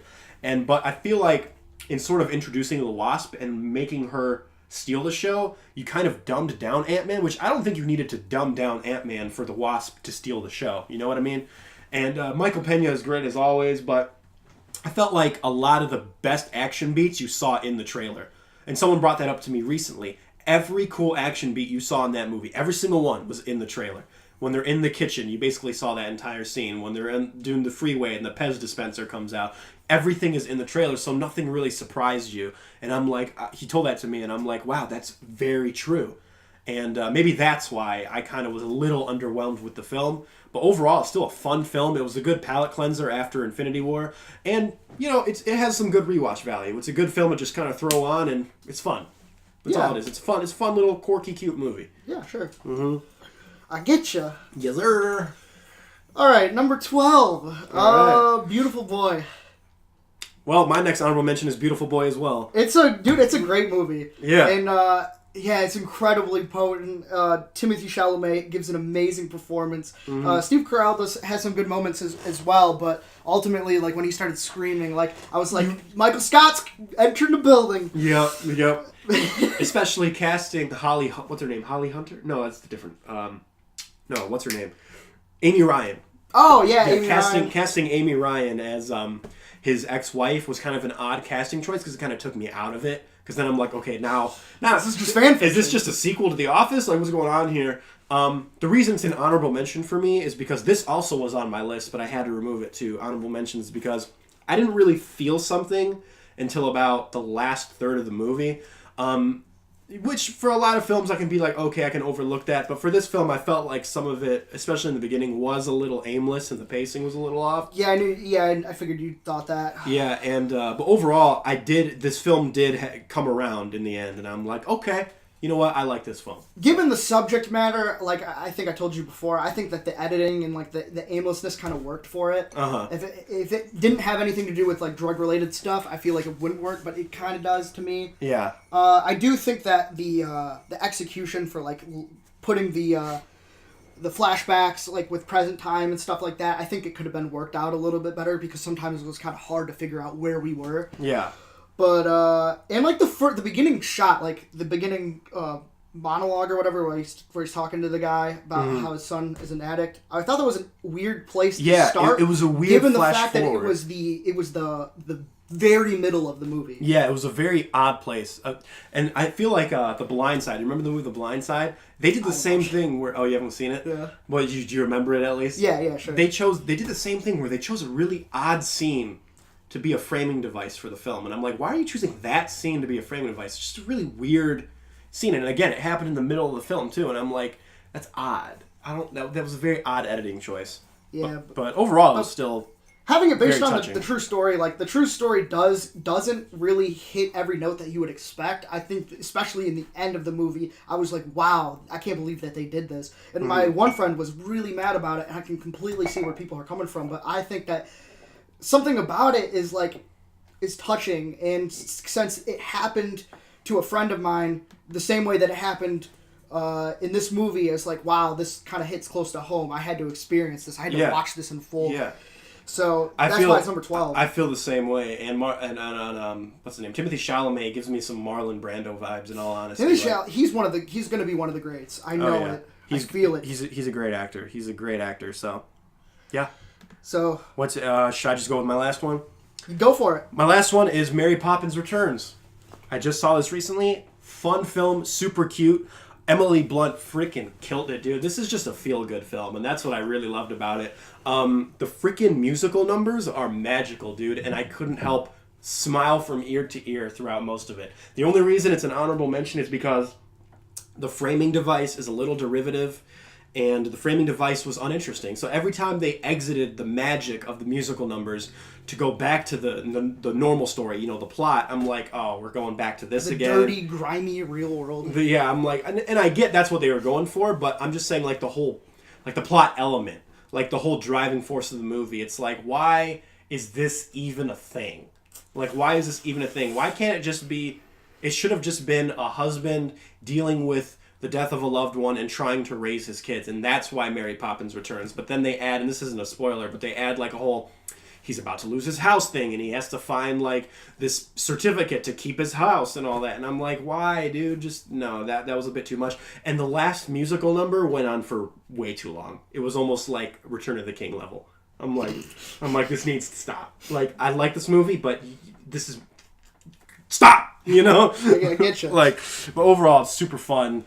And it's a super quirky, lighthearted movie that, honestly, we kind of need in today's day and age. So for sure, I definitely feel that. Mm-hmm. Which is why this next choice is completely the opposite. It's a complete downer film. But I gotta say, I think we switched it because now I'm ending on the last honorable mentions. So I think we switched it. Oh yeah, we did. Because of Look at that last one. But my number 11, I thought it was definitely going to be in my top 10. I was almost certain, and then it got replaced pretty recently, actually. Yeah. First Reformed. Okay. Great film. That's surprising. A lot of strong talking points, defending like religion and defending like, I don't want to say like, how do I say that, like being a man of the environment, I guess, being like kind of down to earth. Yeah. With like down to earth issues that are affecting the world today, and it's like a clash of those, but like he respects both sides so much. And the only reason that this movie didn't make it onto my top 10 because there's so many strong talking points. And I actually watched a video from Carson Runquist. I think that's his name. Okay. I don't really watch him that much, but I saw his top 10 movies list. I wanted to see what it is. Yeah. He put the movie as number 2, and he said that it's the most 2018 movie of the year, and I completely see where he's coming from because this is, all the extreme stuff that's happening with like the shootings and stuff like that. This movie kind of like touches on that, touches on like the global warming thing, and it's a huge deal right now. But the only thing is the last if you're gonna say something like that this movie is all 2018 and all that, the final moment of the movie kind of goes back on that. Okay. Which is, it's not a bad ending by any means. I just think that there's not enough to digest compared to the rest of the film. So that's why it didn't end up on my top 10. That's interesting. Okay. All right then. I'm very excited about this. I'm switching over to my notes. Well, here's the thing. Okay, I told you I have 1, 2, 3. I have 4 lists here. 4 lists that I made here. I made a list. I'm just going to rapid fire through these. I made a list of films I wanted to see, but I didn't get a chance to see. Films that got good reviews that some people might expect to see on my list, but are not on my list because I didn't see them. Because, again, we didn't see these films. So don't expect to see these films on my list, and I just wanted to rapid fire through those if that's cool. So the films I didn't see, but I wanted to see, is Love, Simon, Isle of Dogs, You Were Never Really Here, Revenge, First Reformed, If Beale Street Could Talk, Leave No Trace, A Prayer Before Dawn, Never Going Back, Juliet Naked, Sisters, Brothers, The Old Man and the Gun, Can You Ever Forgive Me, Suspiria, Overlord, Ralph Breaks the Internet, At Eternity's Gate, Shoplifters, Instant Family, and Border. There's a lot on there that I haven't seen either. Yes, those are films I really wanted to see. They got great reviews and might end up on my top 10 if I have saw them. Unless your movie sucks and you put out a list like 4 years after, you didn't see every movie that you wanted to see in that year, which is why I have it my list on Letterboxd. I constantly update it every time I see a movie from 2018 or previous years. So there's that. If you don't see something on here or whatever, like it might get added later on down the road. It will always be there. We're gonna, I think, post it in the bottom of the links to it. So yeah. All right, sweet. And I'm not going to tell you my overspill list yet. I'll wait until the end. But I'm just going to start with the top 10, or do you want to start with the top 10? If you want to start, go for it. All right. This one might be a surprise. My number 10 best film of the year is Unsane. Okay. Unsane. I thought this was a cool homage to old B-movie films, old sort of grindhouse-esque B-movie thrillers of like the 1970s. Steven Soderbergh has like a hit and miss kind of relationship with me. I love Ocean's 11, but then he's made some like weird ones like Side Effects and Contagion, which I was not a huge fan of, even though I haven't really seen them all the way through, but they couldn't keep me interested. Unsane was actually very interesting story. And it's always kind of a crazy thing to think, like, what would happen if you were sort of tricked into the situation of being in a mental institution and you're trying to convince everyone you're not crazy, but in doing that, you're basically just digging your own grave. It's like, I'm not crazy, motherfucker, you touch me, I'll kill you. But if you're in the hospice, like, worker's shoes and someone in a mental institution is telling you, hey, I'm not crazy. If you touch me, I'll kill you. Yeah, you gotta hit him with reverse psychology. I'm insane. Yeah, Get the fuck out of here. Yeah, exactly. You fucking hobo. Right. I bet if they remained calm, they would be like, oh, okay, something's weird here. But the fact that she, and a lot of people would do this, would be like, oh, I'm not fucking crazy. If you touch me, if you give me drugs, I will kill you. It's like you're just reaffirming the fact, or the assumption that you're crazy. Yes. So it's kind of like you're with the character and you're in the character's shoes and you're just like, no, what are you doing?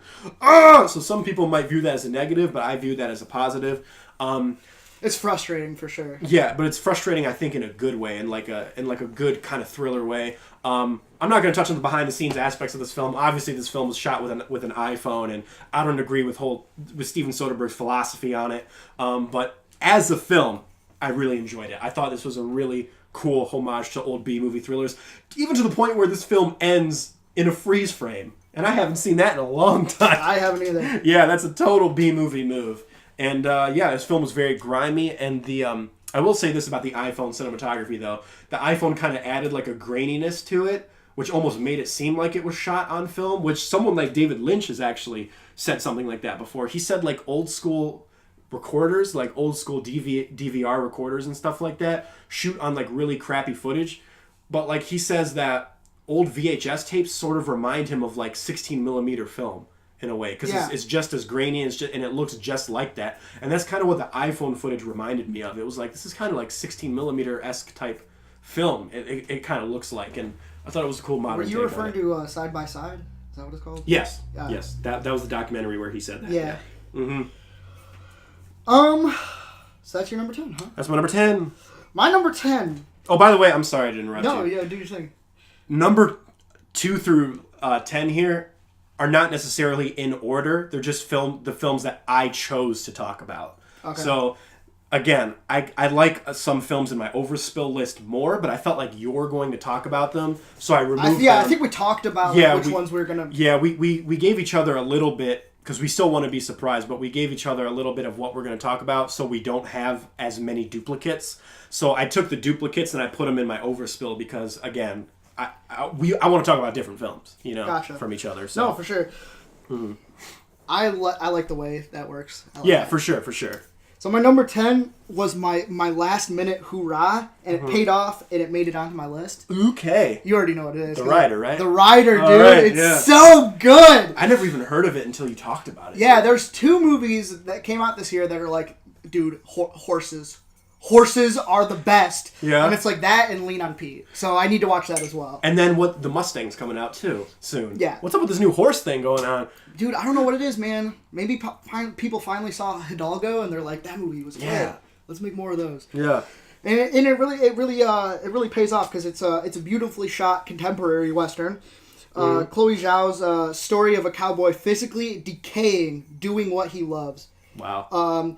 And given that the fact that I literally just experienced that with Dance Rush, I wasn't able to play for like a month almost, and that fucking sucked. Yeah, dude. And I think he like was away from it for like almost that same amount of time. He feels kind of unfulfilled and stuff like that. And that's literally my favorite hobby right now. It's literally my favorite thing. Yeah, you're a dancer, bro. You're a dancer. So that fact that this movie came to me at this time was like, wow.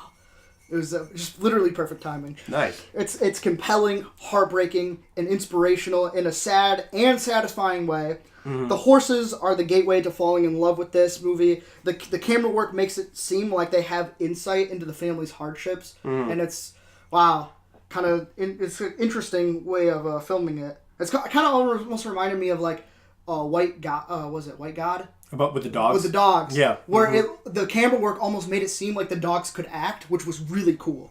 Nice. And like Brady's moping because he can't do what he loves versus him finding like a small joy in breaking in a horse is like night and day, and I could definitely relate to that. Mm-hmm. It's incredibly focused. It never really gets off subject. The whole movie is like potential energy waiting for the last 10 minutes to burst into emotional, kinetic energy, and it wouldn't let go of me. I got a real good cry out of this movie that I feel like I deserved. Nice. It's making it on a bunch of the end of the year lists, and I can absolutely see why. Yes. And, actually, you told me that Obama put it on his list. Obama. Apparently, Obama is a freaking cinephile, dude. Dude, he has such good movies on his list. Yeah, I was like, holy crap. I was like, really? Like, Shoplifters was on his list. Shoplifters, I was like, dang, Obama's watching Shoplifters? Dang, okay. Most presidents probably don't even know what it is. Yeah. I saw a whole, not this like shit on like presidents or whatever, but it was too funny not to say. This guy that I follow, he posted Obama's list. He's like, holy shit, this is like an actual good list of movies. And then there was another list, or another thing that he posted where it's like, oh, I think Donald Trump posted his top 10 list. And it's like, fuck, what are those shit movies of the year? I can't even remember any shit movies of the year. But yeah, it was like all dog shit. Like, nice. All dog, like Happy Time Murders and stuff like that. I was like, damn. Oh my gosh, that's funny. Okay, my next, number 9, is the only comedy that has impressed me within the last, 5 years, dude. Ooh, I know. Can I guess? Guess. Game Night. It is Game Night, baby.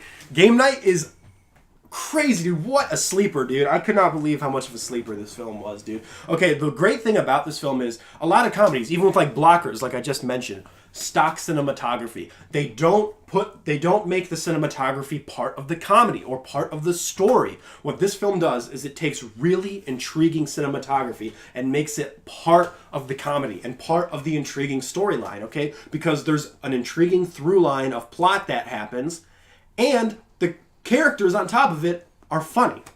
So they're basically thrown into this situation. And anyway, going back to the cinematography, it's so cool how they use tilt-shift lenses to make the world almost seem like a game board, where they made the cars and the houses seem like miniatures, and that's really cool. And there's a lot of really, really cool cinematography that is part of the comedy. And the comedy is not stock, it's witty, it's not raunchy. There might be a couple of raunchy jokes here and there, but they're really tasteful and funny. This film does not have an over-reliance on dark humor like gore. It doesn't have an over-reliance. I mean, there's maybe a couple dark humor jokes here and there, sure. But it's very kind of PG dark humor. It doesn't rely on gory humor. It doesn't rely on raunchy humor. It relies on wit and really, really creative comedy. That long take was really cool, too. And there's an awesome long take in it, dude. That is awesome. Again, like I said, and there's recurring jokes that happen throughout the film. And they're always funny. And they're funny. Even small jokes like the glass table joke. That's funny. When they keep falling on glass tables, but they never break? Yeah, That's funny. And there's one recurring joke about a celebrity a certain character slept with. And I'm just like, because they kept bringing it up. It kept being a recurring joke, and I'm like, the payoff better be good to this joke because they're building it up. They're building it up, and it did. It paid off so well. Oh my gosh! And what's his name? Jesse Plemons, I think his name. Jesse Plemons is the best character in the movie. He's so good. I was actually going to say that. He's playing it so straight. He's playing it so straight, and it's so freaking good, dude. I loved it, dude. Yeah, even the twists in this movie are funny. They're so funny. There's so many too. There's so many, and with any other film, I don't think it would work, but for this film, it worked because, again, you're actually intrigued with the characters. They're likable characters. They're funny. They're witty, which is the most important thing. There's also a lot of pop culture references, which I personally like, and the cinematography is amazing. Even Your Movie Sucks, who I'm not a fan of, mentioned, he gave Game Night credit and said the most impressive thing about this film is the cinematography. Yeah. Yeah. So, very good film. Yeah, that movie was very so impressed. Close to like getting onto my list, but I think Sister's Brother just edged it out just a little bit. That's a real good movie too. It was, and it was big sleeper. Big sleeper. Good movie. I like that one. Yep. Number 9. All right. It's almost it's certainly on your list. Okay. It's on your list. It might be on my overspill though. It might be. That's gonna be tough to decide if it is or not. I think it's gonna be on your list though. Okay. And it made you cry, but that doesn't give away anything because everything made you cry. It's Won't You Be My Neighbor? Ah, yes. That was on my list, but I knew you were going to talk about it. Of course I'm going to talk about it. So I put it good. I put it on my overspill because I knew you were going to talk about it. So I never grew up with Mr. Rogers, but this film didn't take long to instantly find something to cling to about him. He was so selfless, caring, and pure. Yep. My concern was always that he was good. His family life was always going to show like that it was a facade, but that wasn't the case. He had a great sense of humor. He provided wisdom and kindness to children and loved everyone equally. And the documentary suggests that there are tons of people like Mr. Rogers out there, and I might agree, but no one to be the poster boy for children to let them know that everything will be okay. And that's something I feel like that we desperately need in this, especially in this day and age. 100%. This documentary recounts his legacy. It shows some of his groundbreaking episodes and provides insight from the people that knew him. And it was just an absolutely beautiful film. And I actually I'm kind of upset that I didn't get into him. Same. Because of this documentary. Yeah, I know. This documentary really shows his influence and his power as a human being. Yeah. It's and it shows that, it even shows there's a heartbreaking scene at the end where he just realizes what the world is becoming. And he's just like, man, he doesn't know if he did enough, And that's just really sad. But it ends on a really positive note that anyone can be like him, Yeah. And he was a great man, and dude, that movie hit me so hard, dude. As a matter of fact, I knew it was going to be on your list, and it was on my list until last night when I made that last-minute adjustment because I knew you were going to talk about it. Thankfully you did. Yes. It was too good not to. Mm-hmm. This film, my number 8, is on my list because I want to frickin' tell you how wrong you are. Oh, here we go. Ready Player One. Oh! Yeah. It's not the one I thought. No. Ready Player One. Okay. I like Spielberg. Let me rephrase. I love Spielberg. He's one of my favorite directors of all time. Sure. But it's been a while since I felt the Spielberg magic. I didn't really feel it in The Post, which I liked The Post, but I didn't feel his Spielberg magic. Even with something like BFG, decent film, but I didn't feel that Spielberg magic, This was the first time in a long time I felt that Spielberg magic. This film is a love letter to not just the 80s, not just to his own films, but it's a love letter to the 90s, the 2000s. It's a love letter to movie nerds, gaming nerds. It's a love letter to everyone. And that's what I really love about it. It's a love letter to all those things. And I'm very appreciative in the fact that, now you might disagree with this, but I love the fact that the movie never stopped, it never halted in its tracks, to basically throw nostalgia at you. A lot of nostalgia is just part of the environment. It is part of it, but it felt like overkill to me. Yeah, but I felt like that's kind of what the film is, and I felt like going into it, that's kind of what the film is. And I feel like if you didn't know going into it... You had to really accept it, I guess. Yeah, but it's a huge love letter to, again, movie nerds, game nerds, book nerds, all these people. And it is cool to, go in the background and see, oh, that's Master Chief, oh, that's Spawn, that's Batman, that's whatever. That is cool, but I feel like the main story is still intriguing enough for me to be like, oh, okay, that's really cool. And again, the nostalgia the movie never stops to address it. Even something like level 2, like I said that I told someone that the nostalgia never intercedes in the way of the story. And he's like, oh, but what about level 2? Which I don't want to spoil it. That's why I'm saying level 2. Yeah. He's like, what about level 2? The movie completely stopped for that nostalgia. And I'm like, no, it didn't, because that's the second level. That's integral to the plot. You know, that whole level is integral to the entire plot, because that's how they get the second key. You know, they need that scene to make the movie go forward, you know? That scene was... Level 2 was kind of a saving grace for me. It's the only reason that was the highlight of the film. Level 2 was the highlight of the film. And that is why I freaking loved this film so much, dude. That is really... I lost my train of thought, but I love this film. This is the first time I felt Spielberg magic, and it's just really, really good. And a lot of people are like, oh, but the special effects aren't great. It's like, well, it's a video game, you know? I felt like that was an intentional choice, you know? To make the special effects not like... They're not supposed to look realistic because it's a video game. And, yeah. I loved it. Loved it. Actually, but I mean, I'm not gonna rebuttal most of it. I mean, I can't even talk about like my least favorite part about the movie because it's like clearly a spoiler. But I will say, I actually really did like The Post. I think it has one of the best endings of 2017 in a movie. I thought that ending was phenomenal, and I really liked the way he was able to like move the camera around in like confined spaces. Oh yeah, like on the plane and stuff. Well, yeah, it's always moving. I like The Post. I'm just saying The Post came out last year, but the thing about, I mean, like, I just didn't feel the Spielberg magic. Like, I'm talking like the Jaws magic, the Indiana Jones magic. Yeah, I mean, it definitely wasn't that type of film to exactly. have that kind of magic. Exactly, but something like even the BFG would be that kind of film to have that type of magic, and that didn't have that type of magic. Sure. This film, I think, really, really did. This was a return to form for Spielberg, and it was amazing. But here's the thing, Spielberg. Carl's Jr. wanted to name a burger after you because of this film, and he denied it. Why did you deny it, Spielberg? Like, Carl's Jr. wanted to make something for Ready Player One called Spielburgers, and Steven Spielberg said no. How would have you never thought to make a burger named Steven Spielberg? I know. Come on, Steven, man. Steven, my boy. I know you're listening to this. Steven. He's probably an In-N-Out guy. Yeah, that's probably what it is. But come on, man. Spielberg, man. You almost had Spielburgers. If I had a burger named after me, that would be like... It would be like... Oh, shit. It would be like Oscar, and then I'm talking just below it, like burger named after me. You know? It's funny that you say that because there's actually an episode of Curve that touches up on this, where he gets the Larry David is a sandwich at this place that he goes to, but it's a garbage sandwich. And so he loves Ted Danson's, and Ted Danson never goes to that restaurant, so he tries to like trade with him. He's like, well, I just want to let people know what's on my thing or whatever. And it's like herring and like white fish, and it's like all this garbage. And he's like, nah, I think I'm good. Like, I don't want to trade with you. Oh, that's amazing. Spielberger, why? Dude, Curve is so good. So good. Yeah, anyway, Ready Player One. I haven't seen it in a while. I did see it twice in theaters. It's a fun, nostalgic romp. And nostalgia is an emotion that is very innocent. And I love it.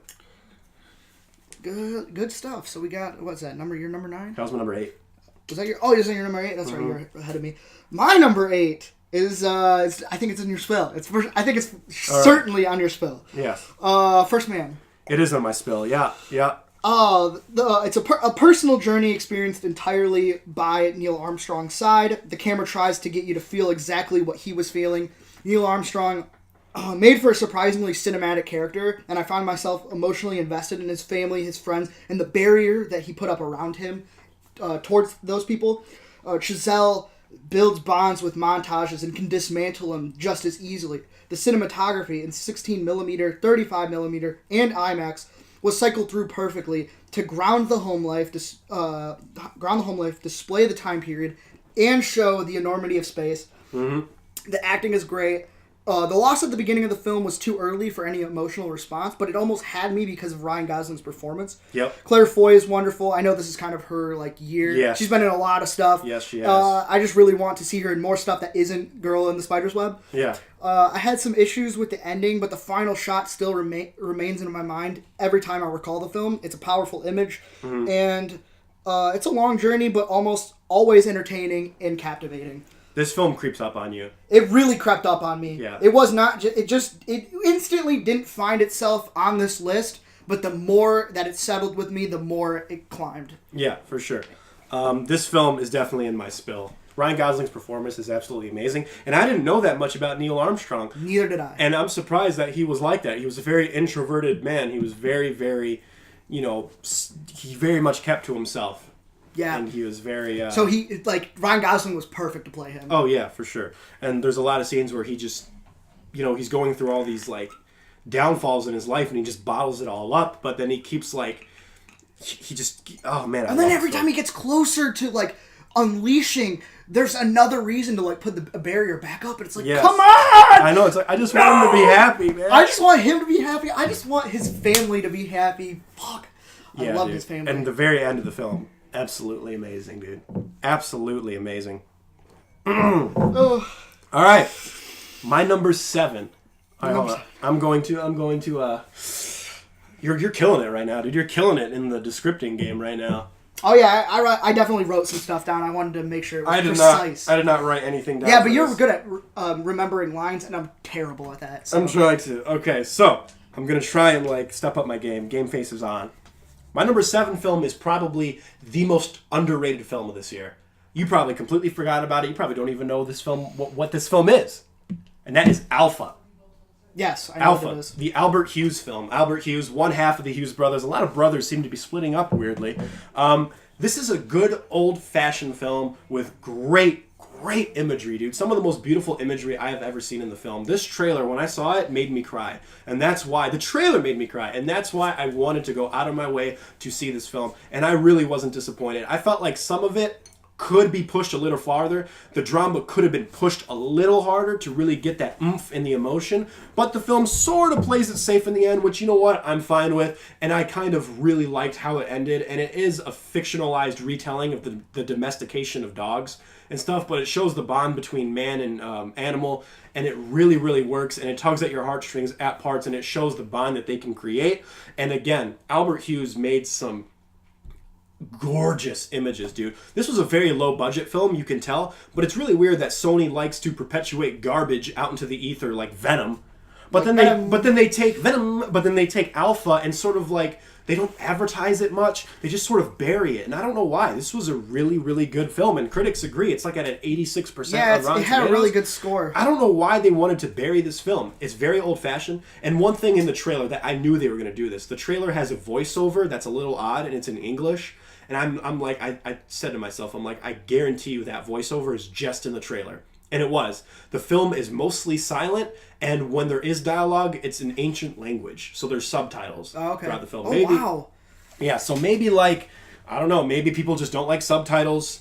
Maybe people just don't like, sweeping vistas that don't involve giant explosions and stuff. Not that there's anything wrong with that, but this is a really good, weirdly small scale, yet it feels big scale film, and there's a lot of images in this film that just feel like paintings. You can watch the trailer and just click pause and you'll be like, boom, that's a painting right there. Mm-hmm. That is a painting. There are some odd special effects, but again, this is a low budget film, but the story is so intriguing, you look past that. Gotcha. I felt like this film really needed more recognition this year, and it's kind of sad that it didn't get any. Yeah, I saw a trailer for it once, and that was for when I saw Isle of Dogs. Right. And, yeah, it kind of just blew past me. I didn't really find any interest in it. Now, I have a question for you. Yeah. It's PG. So is this movie for kids?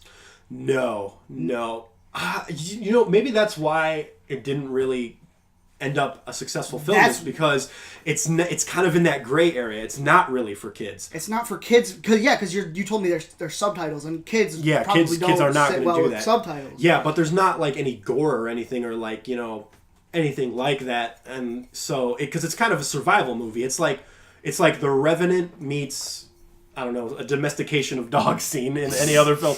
I don't know. There's probably other films like that, but White Dogs or White Gods. Okay, so right. So it's like White God meets The Revenant, but it's very it's very PG. But you're right, it is in a sort of gray area where it's it's not for kids, but maybe adults aren't looking for that nowadays. It's in a very strange gray area. But this film definitely needed more recognition, dude. Albert Hughes has been doing films forever, him and his brother. So it's he's a freaking G. So He's a G. he's a G, bro.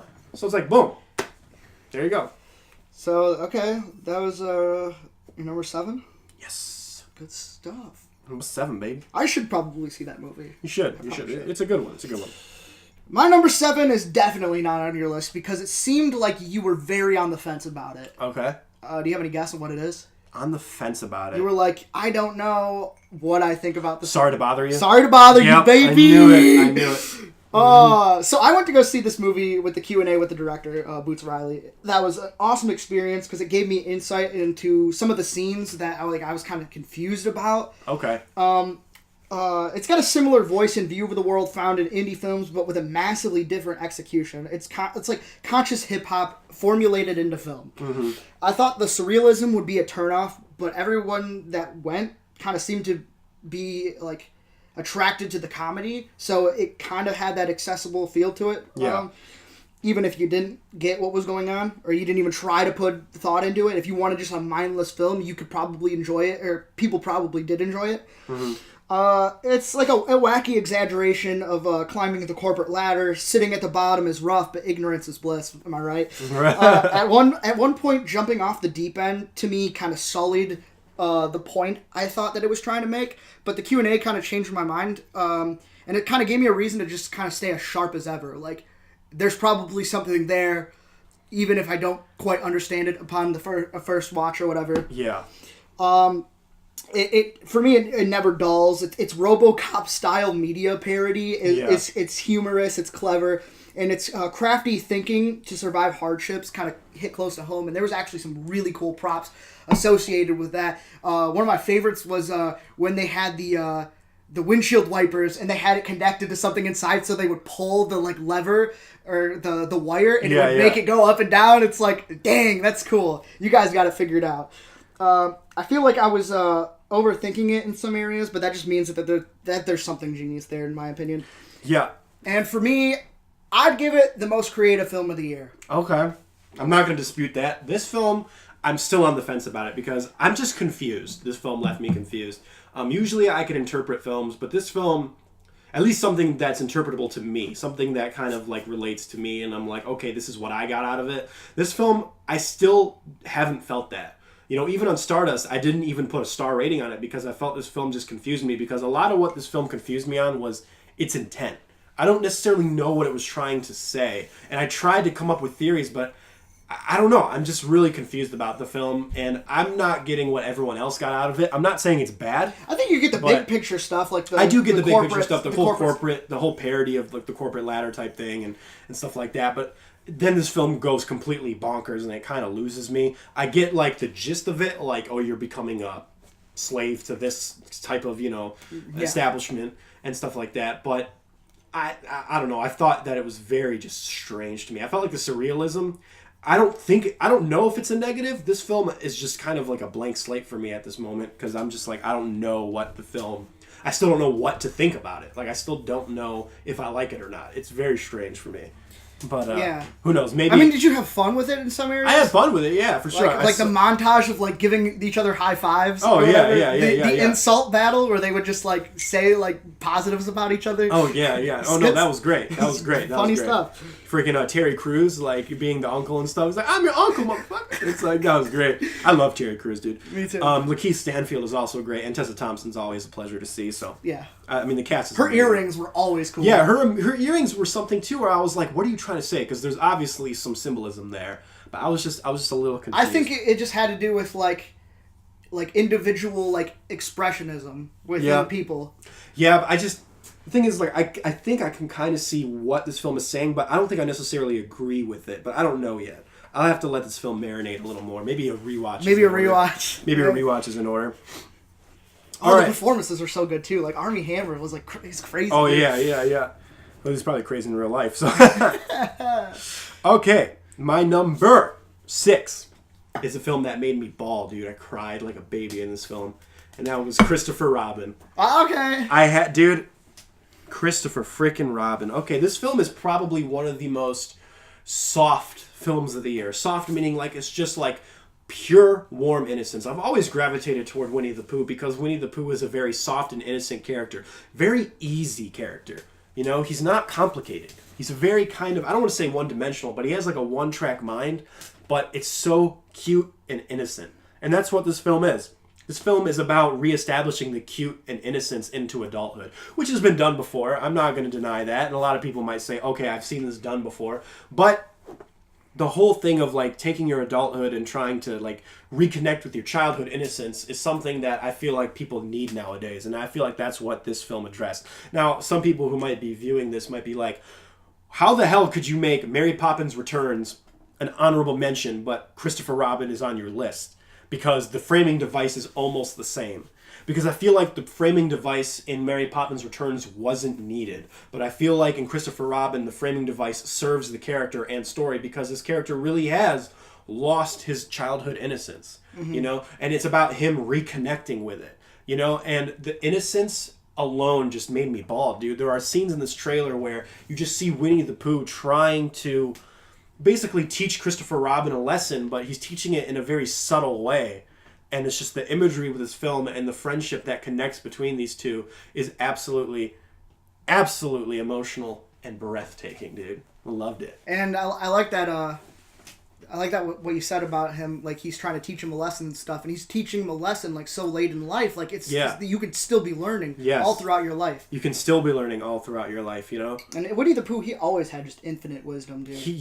That's what he is, dude. He's wisdom. He's wisdom personified, bro. Yeah. Like in the Disney sphere, you know. Man, I loved Winnie the Pooh. I grew up on that stuff, so I definitely should have seen this movie, but I did not. Yeah, dude, it's just so cute, dude.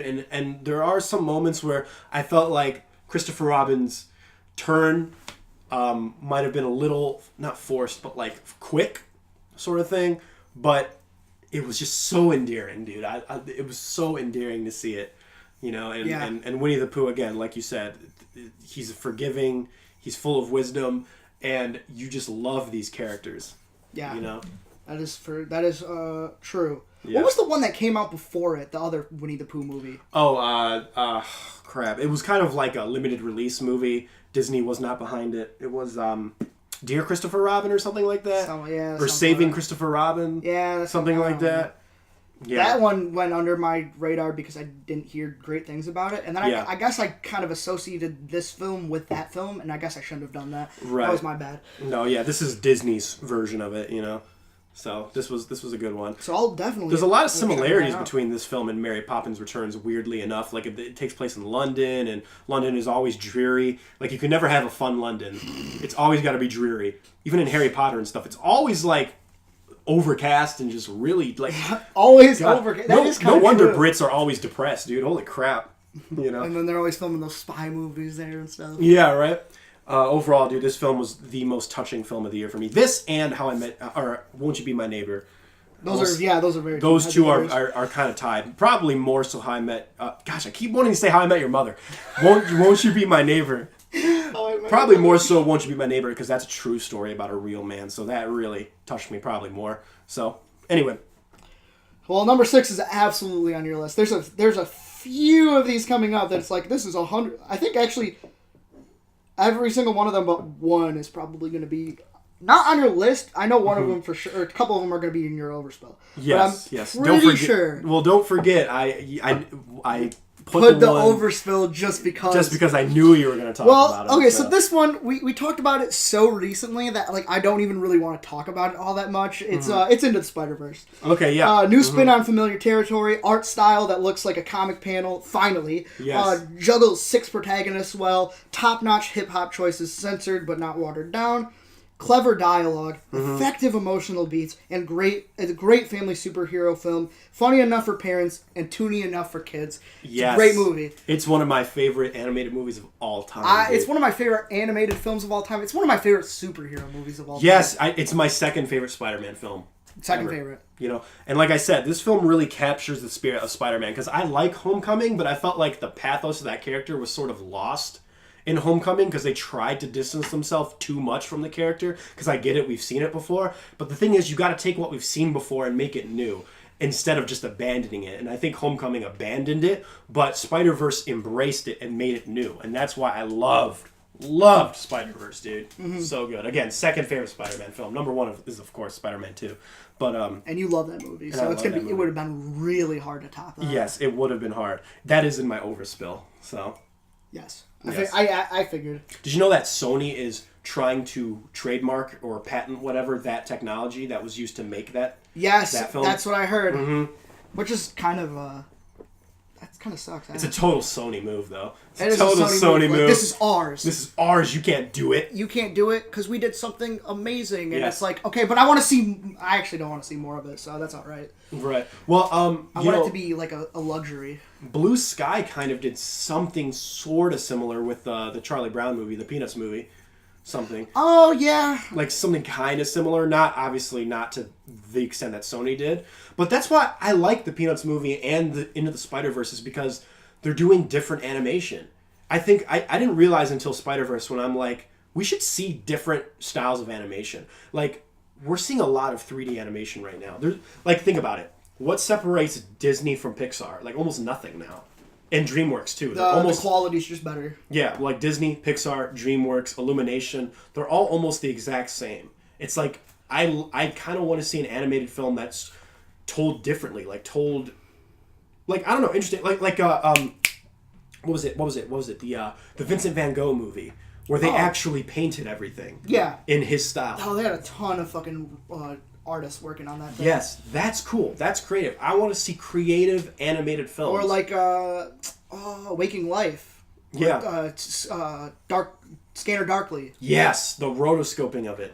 Yeah, that's awesome. Or the Edgar Allan Poe movie they did where it was like 5 different styles within like for his 5 different stories. It was like an anthology of his like animating his stories.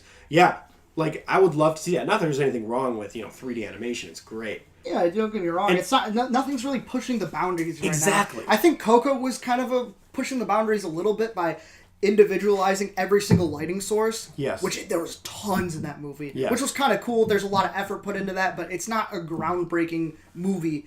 Yeah. Looking wise. Yes, exactly. Visually, it's not as groundbreaking as something like Spider-Verse, which completely created a whole new aesthetic for the movie, and that is absolutely awesome. Yes. So. It is. I want to see more ingenuity with it. Okay. Top 5? Top 5, baby. Top 5. My number 5, baby, is... I'm glad you didn't talk about this one. Searching. Okay. This is my number top 5. It wasn't your honorable Good movie. Good movie. Super good movie. I actually really wanted to watch it yesterday. Yeah. Because I saw we were watching the Jeremy Johns list. Yeah. Just for the hell of it. Mm-hmm. And I was like, holy shit, you guys really got to watch this. It's awesome. Yeah. It's fun. Yeah, it's a super, super good movie. And this film kind of reminded me of Hitchcock in a way. Not in the sense of like the actual story or like style even, but just like I feel like this is something if Hitchcock was alive today, this is something he would do because he was always innovating. He was always innovating. He was the first one to really like, what can we make a movie that's all one take or at least looks like one take? He did it. I think if he had the technology in front of him, he would totally do this. He would be like, I want to make a thriller told through a computer screen. That's like something that he would totally come up with. I feel that. And I feel like this film did what Unfriended just couldn't do. This film took that format of the first-person computer screen movie and made it interesting with a bunch of twists and turns, and it made it believable. Of course, there were some contrivances here that you have to do, like he's setting up 4 different cameras that us as an audience can cut to 4 different angles of the same scene. Like, I get that, but like, It's not like freaking Dark Web where the hacking is basically magic. Like he's hacking like their bank accounts with like no information or whatever. They're like breaching firewalls and shit where it's like ridiculous. There is some really, really cool twists and turns where I was in the theater and I loved hearing the gasps, dude, of people in the theater. They were like, oh shit. Like, it was amazing, dude. I absolutely love this. This is one of my favorite thrillers this year. And if you would have told me that this first-person movie was going to be on my top 5 list this year, I would have been like, you're freaking crazy, bro. After Unfriended, hell no, dude. That experiment sucks, dude. That's never going to work. But guess what? It did. Anything can work. Anything can work. This is a movie that goes to show. Yes. It's creative. And it is creative. And it touched me, dude, because the opening montage of this film almost made me cry. And it had no dialogue, just visuals. visuals and music. Yeah. And then, montages, and dude. like you said, it's like it shows what characters are trying to say by having them type something and then deleting it. And then it shows like the character's emotion through nothing but a computer screen. And that's very difficult to do, and they pulled it off. So shout out to the director. I agree with almost everything you said. Yes. I really like that movie. Yes, very good. So that was your number 5. That was my number 5. Well, obviously this movie's going to be on it. Because let me just say that it has been a real fucking good year for blockbusters. Yes, it has. For Very good year big for movies, blockbusters. getting a lot of buzz, and they are deserving of the buzz. Mm-hmm. And this movie is no exception. Mission Impossible Fallout. Oh, yeah, baby. Mission Impossible, baby. Since 2, these films have only gotten better, in my opinion. Good, Some people think that... some people, the weird people, think that 3 is the best movie that they've made. No. And I'm like, No. really? No. Really? I was still on the fence with Mission Impossible when I saw the third one, in all honesty. The third one didn't impress me enough to really get on the bandwagon of the series. It wasn't until Ghost Protocol where I was like, okay, this series is awesome. I'm on top of this now. It had a cool villain, though. I mean, Philip Seymour Hoffman. Oh, yeah, playing the yeah, villain. yeah. Like, that was a good choice. That was a cool choice. Yeah, for sure. But it's... And then Ghost Protocol, that's some people's favorite. And I get it if you like kind of like the fun, The cartoony, whimsical quirky, yeah. type of stuff. The Brad that's- Bird whimsy. Yeah, the Brad Bird stuff. Mm-hmm. Then I get it. And then Rogue Nation was kind of like a not as strong version of this, but like that was what we had at the time. It was the best that we had. And I was like, I really liked Rogue Nation. Rogue Nation But this was great. movie was just like that movie, but just better in almost every front. Yes. The shot compositions are the best yet, putting the exotic locations to use, setting up the best looking action sequences. Smaller, familiar characters continue to get development, hinting that they might be sticking around for a while. Yep. Which is awesome, because I love Simon Pegg's character. I love Ving Rhames. I hope Jeremy Renner comes back. He was absent. I liked him. Yeah. Yeah, I liked him in it. But that's kind of a staple of Mission Impossible, though, where they kind of come and go. They kind of come and go. But I like that certain ones are sticking around now. Yeah. And then they roped back Rebecca Ferguson. Yeah, she's- Rebecca Ferguson's back. Which is cool. Mm-hmm. The sound design is so immersive, and it was so good in Rogue Nation, especially the underwater scene. Yes. Like you could hear it circling around the thing, and it was, you knew when it was coming, and it's like, oh my god. Yes. Oh. And not to diss CGI or anything, but the fact that you know that most of this action is happening in front of your eyes, like Tom Cruise actually did this, that's amazing. It is really It adds something to it. Not to diss CGI or anything, I get it's necessary, but like the fact that Tom Cruise actually goes above and beyond, and he's like in his 50s now, and he goes above and beyond to give us this amazing action entertainment. Oh yeah, is awesome. The fact that he actually does it is just like tip my hat to you. He is one of the best action stars of all time. I'm gonna be honest with you. I mean, the dude straight up. I can't disagree. I mean, the dude straight up freaking. Yeah, he's bringing back hangs off the Burj Khalifa. That's insane. He's bringing back what was great about like Buster Keaton and like Charlie Chaplin. Yes, he is. And Buster Keaton and Charlie Chaplin are more comedic, kind of like slapsticky, but their stunts were also really, really amazing. Authentic. And like, death defying. And I feel like that's kind of what Tom Cruise is doing as well. I mean, he broke his ankle for this film. They had to suspend filming for a couple weeks because he broke his ankle doing a stunt in this film. And it still paid off. Was it the scene where he jumped the building? Yeah, he jumped the building. Because you could see it actually like you could fold see up. his freaking ankle bend yes, that and they way. kept that. And then he's limping afterwards. It's like, wow, that was awesome. They had to do that in That's one awesome, take. but it's not awesome. Right. That sucks. It's badass. It's badass stuff. I don't know if any stunt per se will top the scaling of the Burj, but I like that they're always different. There's always variety to them. The same mask tricks get used, allowing the viewer to kind of play along with the twists. I was like, oh, I know this is going to happen, and this is going to happen. The fact that they make the masks believable too is like that's a lot to put on somebody. It's like that's a lot for someone to suspend their disbelief for, but it works though because you're so invested in the story and the characters. And probably, if I had to give the most credit to this movie, the one that separates this movie through any other movie that they've done, it's finally that we see some world building. It's got the sinister underworld that has been implemented, and it's barely explored. It's like the writers are like blueprinting unexplored dungeons. That's kind of like what the show did, though. The show with like the Disciples and the Syndicate and stuff like that, which is why I'm surprised they didn't bring it in until the fifth one, really. I don't know. I didn't know how long they thought they were going to continue doing it. Right. Because there was a long gap between like certain films, and now there's a steady pace going. To me, the Burj Khalifa scene will always be his best stunt. they always have that one big stunt every movie. In Rogue Nation, it was the hanging off the plane, and in this one, it was the helicopter chase. But man, that Burj Khalifa scene, dude, you can feel the height of that. You can feel the fact that he's like, holy crap. Yeah, dude, it creeps me the fuck out. Yeah, dude, it makes me anxious every time I see that. Holy crap. If these movies continue the trend of one-upping each other, I just don't know how it's going to happen. Yeah. I don't know how it can get better than this. I don't know how either. I really don't know how. Such a good movie. But I can't wait to see. Such a good movie. Oh, yeah. Okay. My number 4. Okay, so, you know how I said 2017 was a decent year, but not my favorite year, and this is like an amazing year for me? 2016 was the worst year for film in my entire life. I did not like 2016 at all, right? But 2016 was a great year for horror, okay?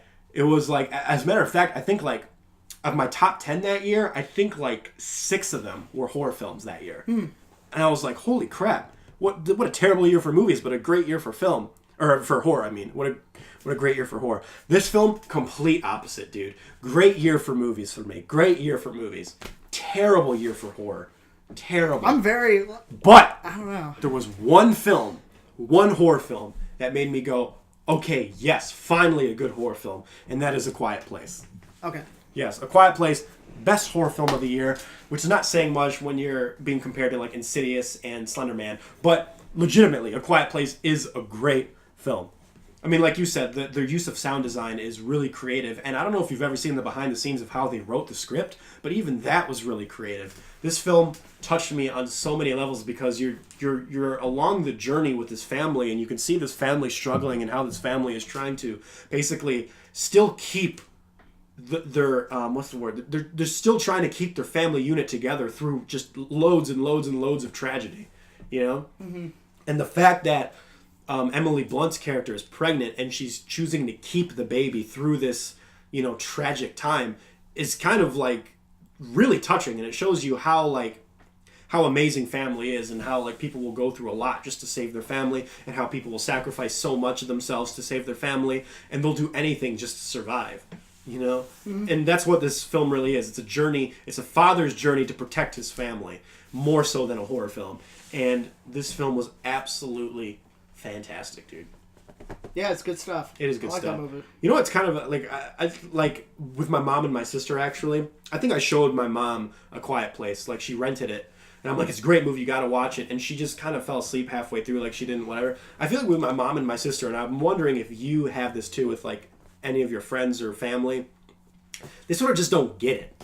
Like, with my mom and sister, they look at the genre and they already just sort of dismiss it. It's funny that you say that, because Jake is kind of like that. He just really doesn't care for horror. He thinks like it's the worst genre, and he really liked this movie. I took him to see it because he'll see anything. Yeah. And we even were just talking about it yesterday when we were talking about our lists and stuff. Mm-hmm. And he said that that's one of the best like horror and thriller movies that he's seen in years. Yes, I just feel like the reason I feel like my mom and sister don't see a lot of good movies, and they even talk about it sometimes, they're like, they don't make good movies anymore. And I'm like, they do make good movies. It's just now it's shifted from things like fantasy and sci-fi. Fantasy and sci-fi now are where the good movies are, but they don't want to give fantasy and sci-fi the chance because they're just not a fan of that genre. But I feel like if they just watched it, they would realize, like, their whole repertoire of films would open up if they just realized that this stuff is good. Yeah, there's so much to explore and all that stuff. There's so much to explore, you know what I mean? Oh, you're limiting yourself. Yes, and that's why people don't see these good films, is because the good films now are in things like sci-fi and fantasy, which back in the day, I get it, like in the 60s, 70s, 80s, like that, not so much the 80s, but like 60s and 70s and stuff, that was almost like the death keel to do a sci-fi film or whatever. And then Star Wars kind of changed the tide there. They're like, oh, wow, we can make good sci-fi films now because the technology is starting to get there. Yeah. You know? And now that's basically where it's at. We're at the point now where fantasy and sci-fi are the mecca for good stories now. But I feel like some people, especially maybe the older generation, they don't want to give it a chance. And that's frustrating to me. Mm-hmm. And I feel like the same thing with A Quiet Place. Some people just didn't give it a chance because it's a horror. film, and I'm like, come on, dude, like this film is amazing, dude. I feel like this is the type of horror film that would convert you to liking horror, kind of like what Insidious did for me, you know. No, I do feel that Yes. this is a good gateway. Yes, it's about drama. That's what horror is, dude. Horror is drama that scares you. Yes, And that's what. Except for the one movie that should have had that happen, Hereditary, this year did not. Yeah, work. no, that was a disappointment for me. So. Yeah, it's too bad we didn't have a disappointing list, because I know for sure it would be that and Annihilation. It would be Hereditary, Annihilation, and Halloween for me were disappointments this year. Yeah. Yeah, but they weren't disappointing enough to like not like them, but disappointing for sure. All right, what's your number 4? My number 4. You knew it was coming. Oh yeah. You knew it. You had to know. You had to know. Oh yeah. My number 4. Going on the trend, because this is the 3rd in a row for blockbusters. It's Yes. Avengers: Infinity War. Oh yes. Okay, so character interactions, they're great. Balanced screen time well. Never altered a character while writing their dialogue. Yes. Something I can completely appreciate. And there's a lot riding on like the writing in this movie. Yes. And that goes for like all of those movies, but in particular the movies where you have to do all of them. You really have to you have to really watch all their other movies and kind of get a grasp on them. That's the great thing about this movie, though, is like you don't have to spend time developing these characters. You can just be thrown right into the action and already be attached to everybody because you've seen all these other films. That's true. And you know how everyone is. That's true, and that's exactly what they did. Yes, and that's exactly what they should do. You know. So. Dude, immense urgency, dude. Yes. I felt like the world was ending, Yeah. which is exactly what needed to happen. I felt like the Avengers finally met their match and had actual consequences. Yes. Most ambitious plot lines yet. Thanos almost looks like the main character. They gave him strong ideals, a compelling origin, and he doesn't fuck around. Yes. I feel like they finally perfected the villain role. Yes, they did. A lot of enjoyment comes from the fan service. This is what we expect 19 films in. This late in the game, it shouldn't be for casual viewers anyway. Yeah. It's a cinematic TV show. Yes. Mm-hmm. This will require the next one to stick the landing, since the movie doesn't feel finished. There are things kind of still up in the air, like Empire Strikes Back. Yes. And consequences could be retconned, which would be devastating for this film. Yeah. That will really determine if I actually love this film. I wonder so much what they're going to do. I don't know what they're going to do.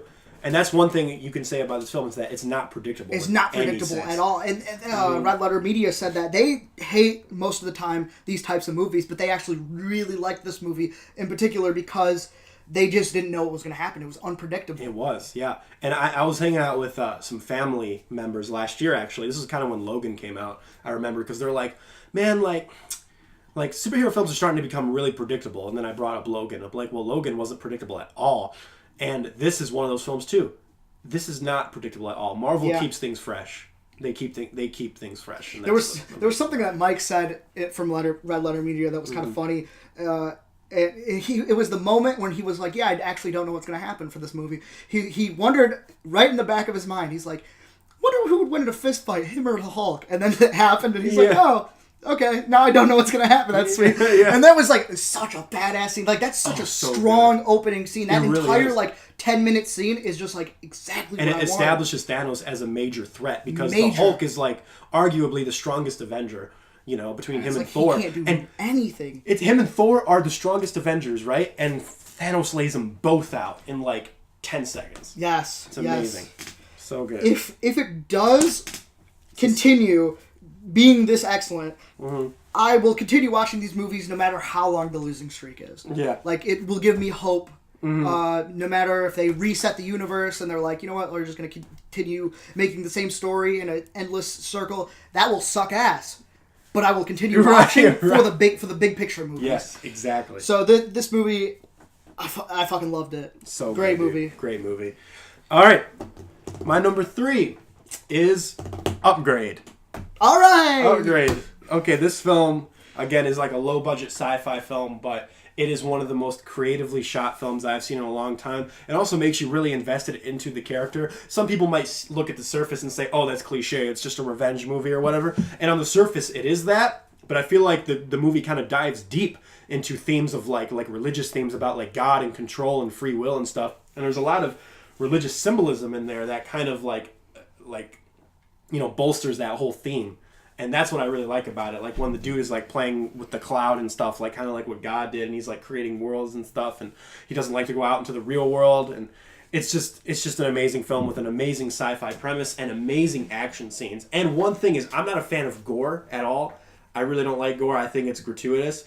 But this film uses gore in a very interesting way, because this film uses shock value, I think, in one of the best ways I've ever seen shock value. It's like psychological. It's psychological, and when you're watching the film, because I went there with a friend who didn't know anything about the film. He didn't even see a trailer or anything. And when that first shock value scene happened, with that fight scene, it throws you into, oh my God, that's what this thing can do.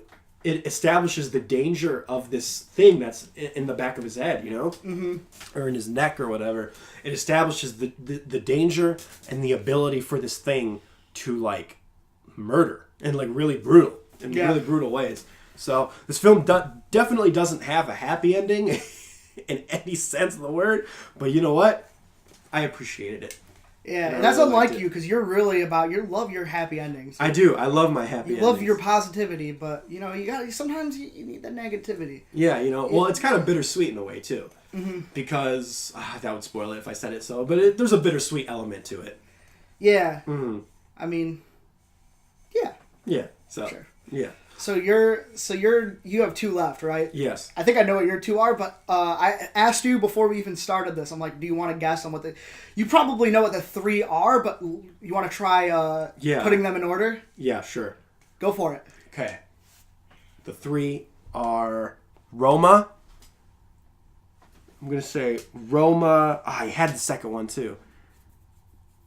I'm just going to say Roma and You Were Never Really Here. I know those are two in there. Okay. I can't think of a third one. So, you want to try putting those in an order? Like I think Roma's going to be number 2, and I think You Were Never Really Here is going to be number 1. Okay. But you still don't know the third. I still don't know the third. You want me to tell you what it is? Yes. My number 3 is a movie that we watched together, and it's in your. I guarantee it's in your spill list. Yes. It's The Other Side of the Wind. Yes, it is. I should have guessed that. It is in my spill. So, because I knew you were going to talk about it. If the entire internet, every opinion, interpretation, and criticism was all in the same room, it would look like this film. Yes. Meta conversation piece of Hollywood. The similarities to Hannaford and Orson are there, but he denies that it's him. At the very least, he has his own witticism. He has the same witticism as him, seen in interviews. Possibly his own ideas or his own philosophies of film. That's probably as deep as it goes if he actually meant that it was not him. Yes. Every conversation piece makes a statement requiring so many watches to soak it all up. Mm-hmm. It essentially creates the found footage genre while being found footage in reality. Yeah. Which is wow. Yeah. And obviously he didn't intend that to happen. Mm-hmm. Obviously, because he probably intended to finish the film. Well, yeah, this film is prophetic in like a very strange way, because it's about, Haverford, played by John Huston, trying to make an unfinished film, a film that's, unfinished. Yet this film was unfinished for so long and was just released. Yeah, that's insane. That is. It's prophetic, dude, and it only adds to like the freaking genius of Orson Welles. You know. Another thing, I mean, it's pretty much a mockumentary, but it brings a noir grittiness to it. Yes. The editing provides a lot of humor, cycling through funny conversations in the room, but I still wonder what it would have looked like if Orson Welles would have put it together. Yeah. But what we got, it's fucking fantastic. It's great, yeah. He filmed this Euro-influenced film to put in the movie while providing fictional commentary a viewer might have. Honestly, I would have loved to see that film itself released, because I thought it was really cool. Oh, well, that was kind of a commentary on, like, the new wave of European cinema that was happening at the time. Yep.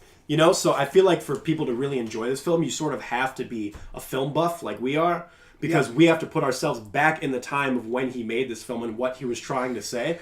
And obviously that's a huge commentary on, like, Bartoli-type films, so. But also the fact that he left America for a while, because I think he was just like tired of hearing all the stuff that was happening there. And, and he wanted to go somewhere new, somewhere where film was actually interesting. So he went to Europe, and he gained a lot of knowledge from working with people like Harold Reed, because he was in A Third Man, and he started utilizing the Dutch angle stuff in his films. So he learned a lot of stuff there, and then he makes a comment that's like, we never borrow from... we can borrow from other people, but we can never borrow from ourselves. And it's like, all of those comments are true to something that happened to him in real life. Yeah, well, even the betrayal of this film between certain characters is very reminiscent of something that happened in real life. So and how he feels with Hollywood in general. If you know a lot about him, it helps, and I hate to say this because I wasn't crazy about the documentary, but the documentary does provide a lot of sunlight on certain scenes that are talking towards this event that happened to him in real life and stuff. So as much as I don't really recommend the documentary and kind of building your own interpretation of the film, it's kind of helpful in a way. Yes. Oh man. The Other Side of the Wind acts as almost a prophecy, as Orson practically knew what the landscape of film would eventually look like. Yeah, like I said, it's prophetic. He's a genius, dude. And it's crazy because this film was so different. This film was so different compared to what the other work that Orson Welles has done. Yeah. Even if with the themes of sexuality, and he was like you said, he was kind of predicting where Hollywood was heading, and it's kind of ambiguous onto whether he liked it or not. Yeah. And that's kind of a good thing. It's so interesting. It's a great film. I think it's the most interesting film of the year. It's a great film. Yes. And I think the one that deserves the most rewatches to really just soak it all up. Yes. It's not something that you can get everything in one watch. There's so much happening in this movie. No. It's almost like an art house film in a way, in a slight sense. It's definitely an art house film. Yeah, and I think it's an art house film in a slight sense. But I don't think it's for everybody, but for... Definitely not for everybody. But for people like us, hell yeah, dude. It's for cinephiles, for sure. 100%. All right. My number 2, baby. My number dos is... Can I guess? Yeah, you can guess. Is it Roma? No, it is not, because I thought you were going to talk about it. Okay. But there's a film. You can take one more guess. There's a film. You can take one more guess. Oh man, I feel like I should know it. I'm upset. I know what number 1 is, obviously. Number 2 is a film that I'm going to defend.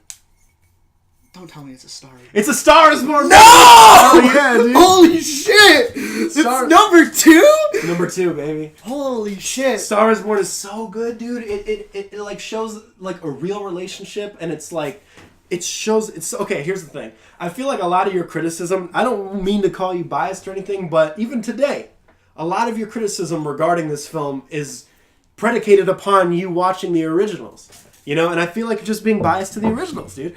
It's weird that it's kind of hard not to. They're what it's based off of. Yeah, but I can view films, within the same series even, and I can view them relative to each other. I can view one film as its own thing because I view it that every film is relative.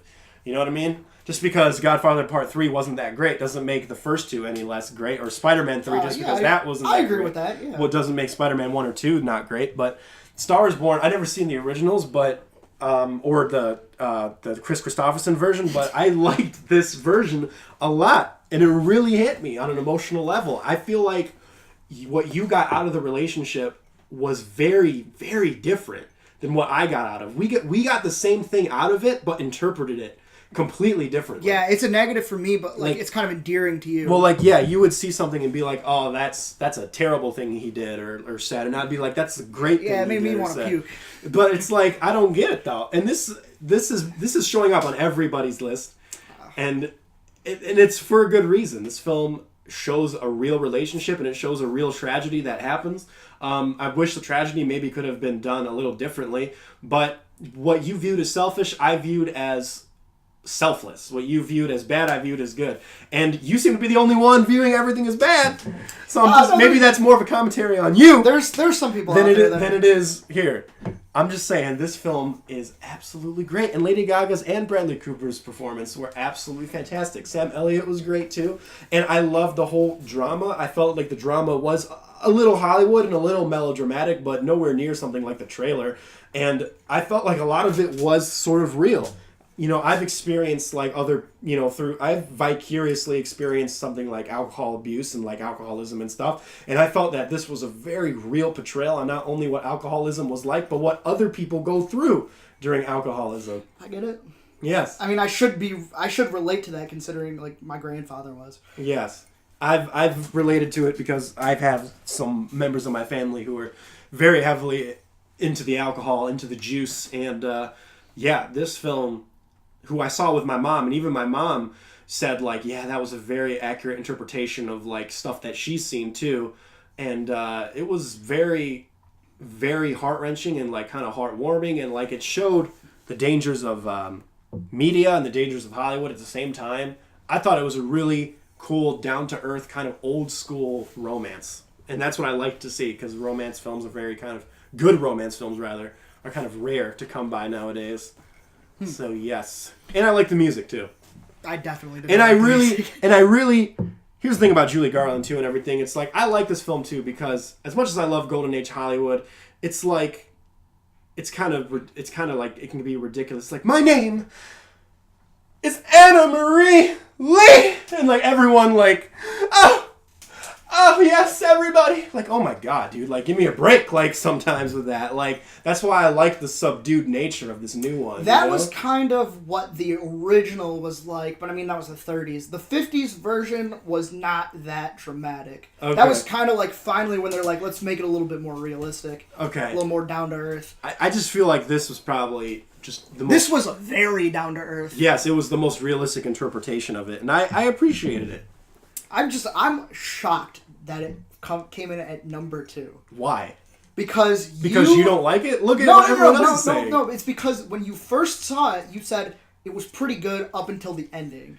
Yes, like, it was pretty good. You kind of rode in, so it was like, I didn't get like a very enthusiastic vibe from you. Yeah. But number 2, that's something to... Yeah. That's pretty big. Well, like I said, Roma would probably be my number 2. Honestly, but I have a feeling your number 2 is going to be Roma. That's why I didn't talk about it. So, one more thing about A Star Is Born. Yes. It actually didn't show up too much on like a lot of lists that I saw. I was looking through like people's lists because I like to see if there's any movies that I missed that I didn't even know about, and I did end up finding a few of them. Yeah. But it wasn't like they would show up on a list, but like they would show up on a top 50, kind of like in the 40s. And I'm like, I mean, it was on Jeremy John's top 10. Yeah, that's the only list I've seen so far. I mean, I've seen the Obama one, I've seen the Esquire one, I've seen the Thrillist one, I've seen a few of them. Okay. I wanted to, and the Rotten Tomatoes one. Right. But that one doesn't really count because it's based on like the scores. The scores, yeah. So it must have been on Rotten Tomatoes then. Yeah, it was on there. Yes, because it's like 90s. I mean, of course, there was 200 movies. Right. It's like not half the movies that come out. There's a lot of movies that came out. Mm-hmm. My number 2. It's got to be Roma. Because you were never really here. Oh, what? Yeah. What? Roma edged it out, dude. What? You were talking... You said... I talked about this movie so good. You don't understand. The whole year you were saying that this is your number 1. Like, because I thought it was. Yeah. I thought it was. But, it lost. Damn. Let me tell you something about this movie. Yeah, I haven't seen it, so I really... I actually have a lot to say about this movie. But I want to start off by saying that I don't understand poetry that well. Like, actual poetry. But I attempted it to write a review on this movie 8 months ago. Dang, dude. On my Letterboxd. That's, like, I didn't even review the movie. I just wrote, like, what I thought was poetic. Yeah. And, let me just talk about this movie. Okay. So, a lot of comparisons to Taxi Driver. Yeah. The main character has a similar disdain for the world and has a troubled past that corrupts his programming. Mm-hmm. Amazing film about repression and empathy of pain. The gimmick to the film, now I've never talked about this, but I'm going to tell you what the gimmick of the film is. Yeah. It is that it doesn't show the violence. The camera becomes an extension of Joe's mind, sometimes glancing at the brutality, but trying to repress it. This gimmick will not sit well with some dulling the movie for people waiting for a strong payoff. And that's why I knew Brian was not going to love this movie. He liked it enough, but he wasn't going to love it. Because that's not what it's about. Right. Brian mentioned. Brian mentioned. Yep. It's a film about a hitman that delves more into the psyche of the man rather than the hit, and also shows the memory fragments of his past that feels more like context clues than the whole context. It depriving us from violence says just as much about the viewer as it does about the character, because we crave this desire for skull-bashing baddies. Yeah. Which is, that's commentary right there. There you go. Beautiful cinematography filled with metaphors. Sequences have very strange, powerful payoffs. There's one in particular, I don't want to fucking say it, but it's like so unorthodox. I've never seen a movie do something like this. Really? And there's a bunch of scenes like this. It's like, wow, this is like the lead. Like, this is not what I expect. This is something in a million years I would never expect to see in film. So it's awesome. It's a masterclass of unpredictability. Sound editing and visual editing are top notch for an art house flick. It's nice. Deeply emotional and sometimes frustrating. A frustrating movie in a very satisfying way. It's so poetic, dude. I fucking love this movie. That's awesome, dude.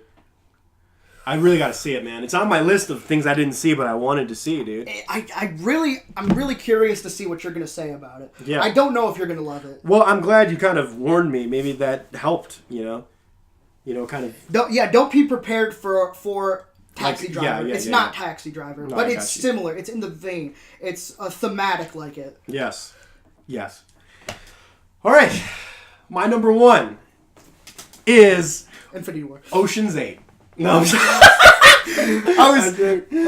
I'm just joking. I just thought of a random movie that came out this year.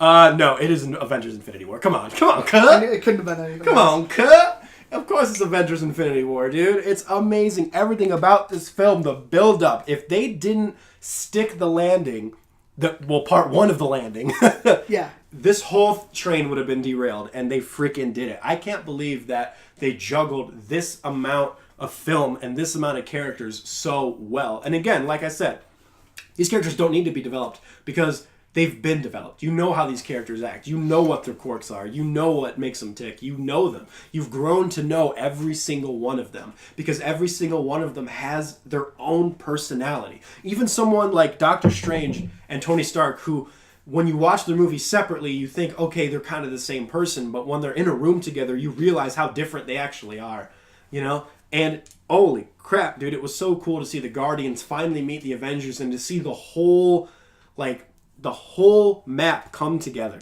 And like you said recently, this is almost Thanos' movie.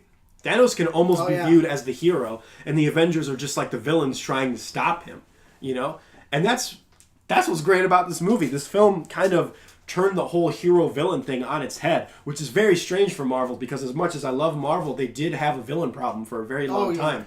So the fact that they took a villain and they knew they had a villain problem and they said, we need to make this villain the coolest villain you've ever seen. They nurtured the fuck out of him. Yeah, straight up. They made him amazing. And I know a lot of people like to think Killmonger is the better villain this year. I completely disagree. I think Thanos completely killed it. Dude, he completely killed it because he's like a populist, He killed it. Yeah, he killed it. He killed it. Oh boy.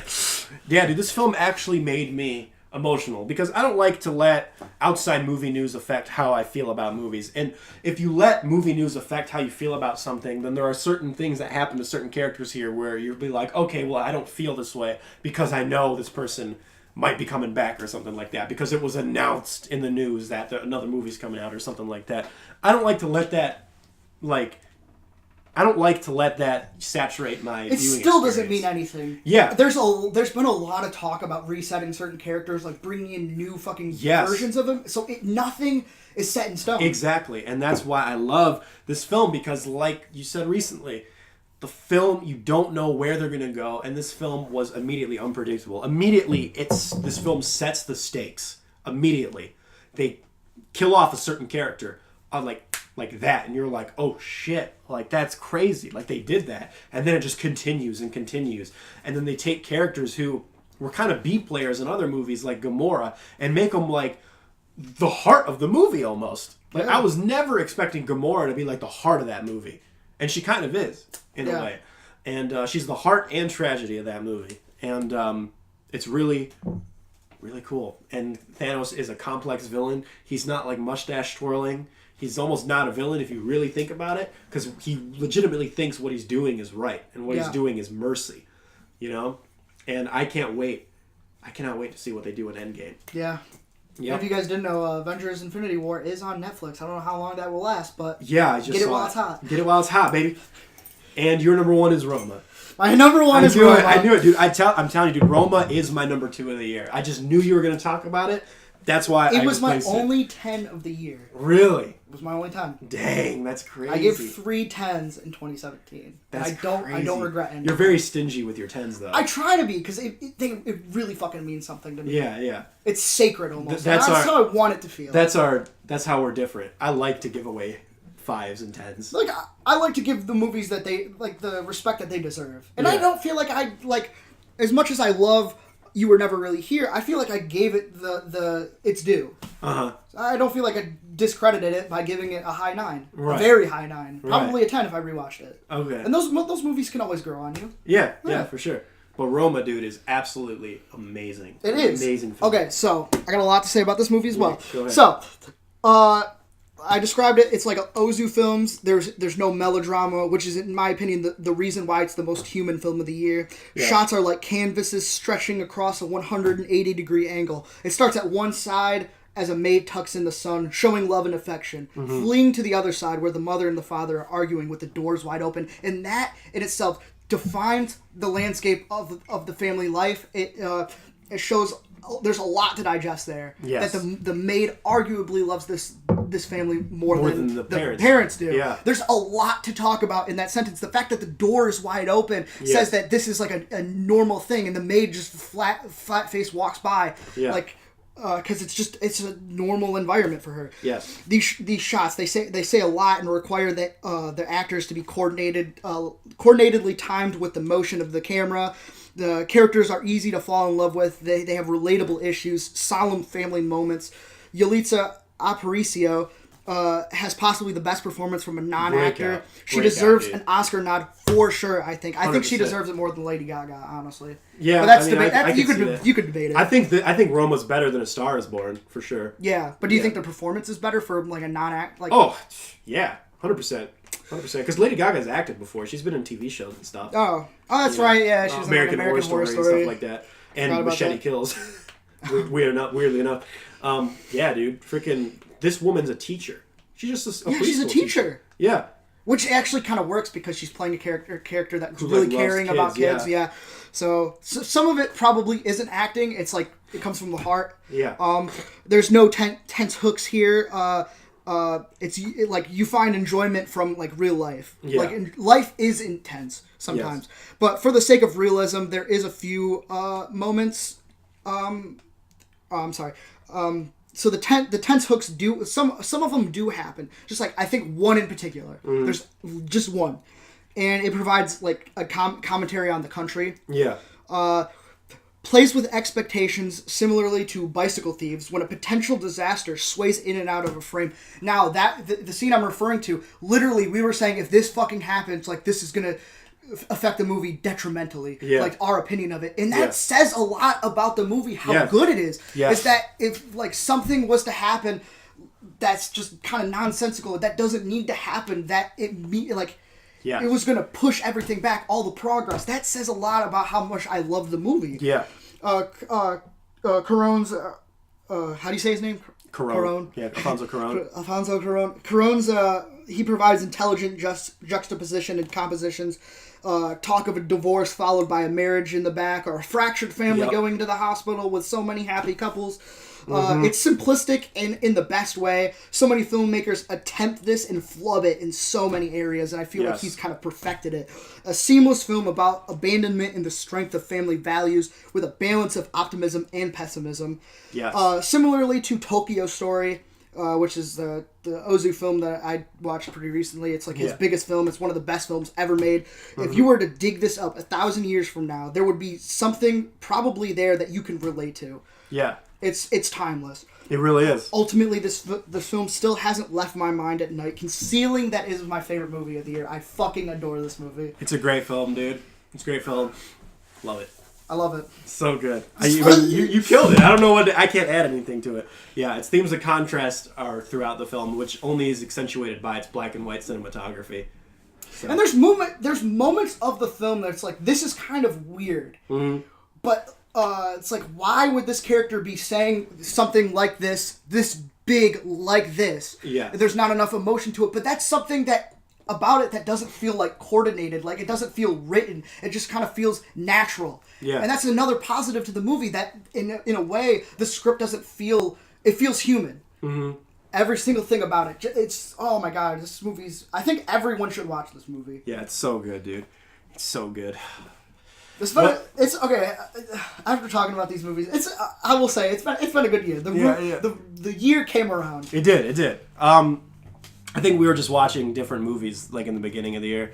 If it's cool, can I just go through like my whole spill list and everything? Go for it. I'm actually start with my normal list and then go into my spill list.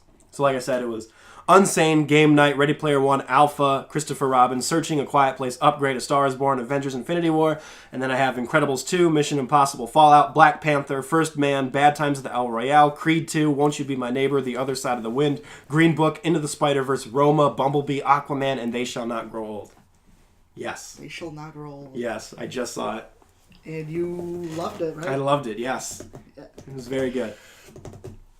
I'll get into that next week. Yeah. Mm-hmm. Yeah, I figured we'd talk about that stuff next week. Yes. So that's my year, man. It was a good episode, and I've been actually waiting for this episode for quite some time. It's great, dude. And our next episode is another mandatory list, right? It's our most anticipated movies of 2019. That's going to be a surprising list. That is going to be a surprising list. I guarantee you I have some on there that you won't expect. I'm gonna do some digging up. Yes. Because we don't have a lot to base it off of. I mean, there's not a lot of trailers out, and if there are, I haven't been seeing so many that have been like blowing me away. Right. So. Oh wait, hold on. You're telling me that Hellboy's not your most anticipated? Oh, dude, I forgot about that movie. I'm gonna have to add that to my list. Yeah, dude, come on, dude. For Number sure, one. dude. Number one, dude. Some good Lego. So this has been very fulfilling, and I've been actually waiting for all year. I've been waiting to hear, or not all year. I've been waiting for like the last week, trying to say Roma was my favorite movie, but I knew you wouldn't expect it. I knew you were going to say Roma. I did not expect Roma to be your number one. Roma is my number 2 favorite of the year, but I didn't want to talk about it because you know how it is. You know, then we kind of get our lists all thrown off because we talked about. We're literally just talking about the same movies, and I like that we get a chance to talk about different stuff. Yes. And touch up on, for people that haven't seen some of these movies or whatever, or like on the fence about seeing them. It's like, here you go. Yes. Yes, sir. Yes, sir. So, all right, dude. Is that it? I think it's a... Is that our list? I don't want it to end, but it ended. Oh, man, it ended. This was a good episode, bro. It was a good episode. That was a good episode. I got to do a little bit of editing because, whatever. But, it was good stuff. There's always going to be editing. Yes. Well, frankly, my dear, I don't give a